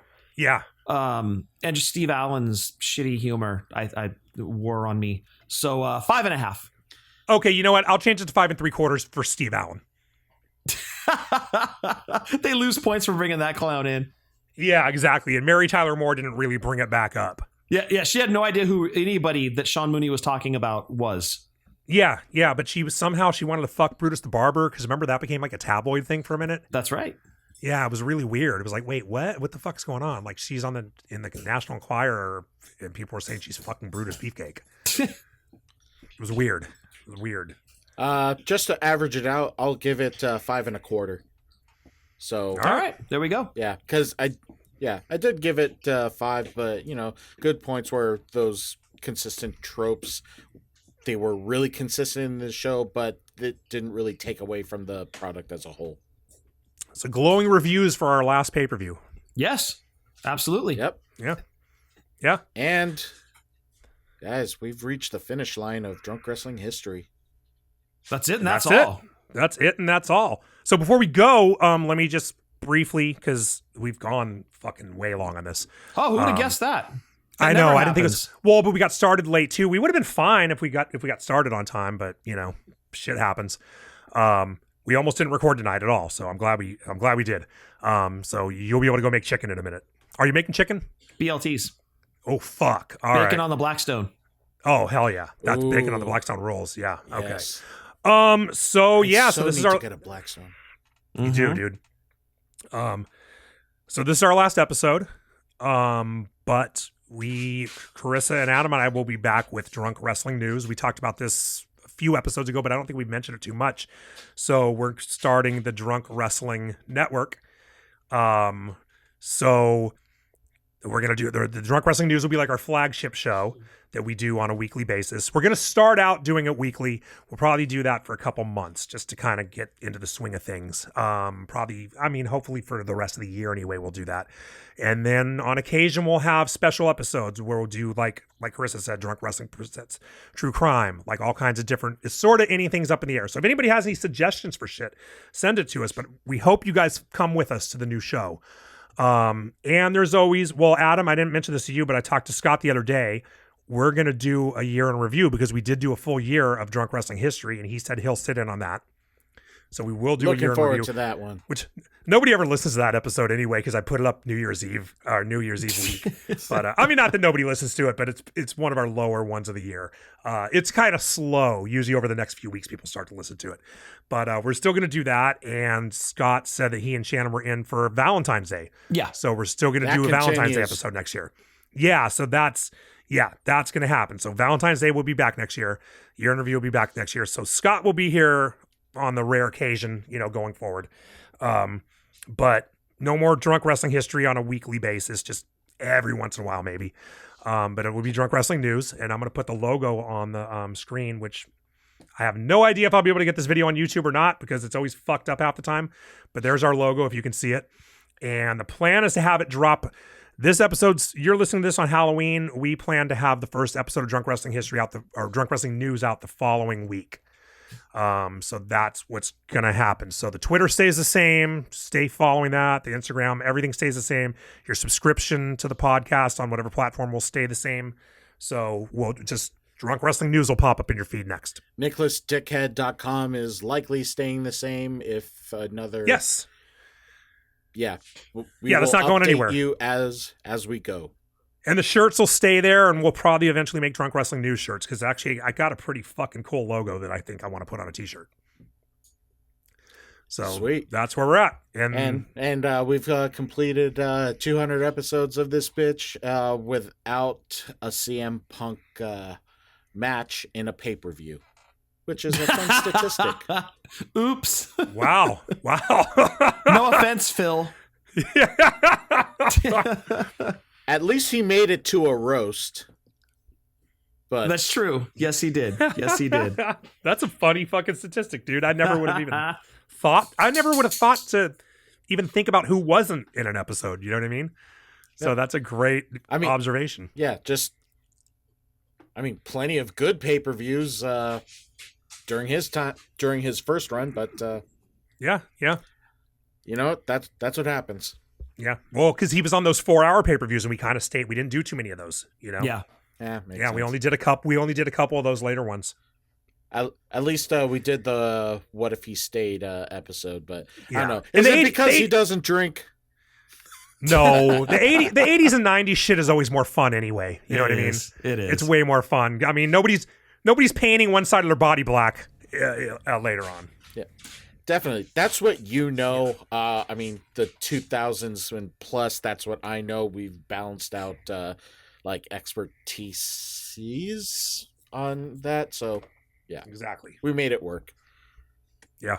Well, anything to say, Scott, before you go back to find your smile? That's all, folks. Brilliant. All right, Adam, let's take it home. Thank you, everyone, for joining us. Please tell your family, friends, heels and faces to like, share, and subscribe. Leave reviews so that algorithm things go our way. Make sure that you continue to follow us on social media, Twitter, Instagram, TikTok, and their alternates, wrestling_drunk. With, at times, Shannon, and soon to be many times, Carissa, and Eddie, and our geriatric warrior, Scott. I'm Adam, reminding all of you to enjoy your buzz, watch wrestling responsibly, drink like nobody's watching, and we will see you next time, because we will see you next time when we launch the Drunk Wrestling Network and the Drunk Wrestling News. 1, 2, 3. This shit really just ended before I got home internet. Oh my god, that's hilarious, dude. I didn't even think of wow. I think we joked around about that and it actually ended up happening. Brilliant. Dive. Love you guys. JC called it, but Drunk Wrestling history forever. Into the valley we go to bliss the witch she's sucking. Ultimate power, like the time zone, stands over you, squad launching you.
anyway. What are you doing again? We got to get the song right on the. We know this is man, terrible. it was just how you get out there. This is terrible. Stop fooling around with the record to make. Look, it's your fault that we sound like shit in the first place.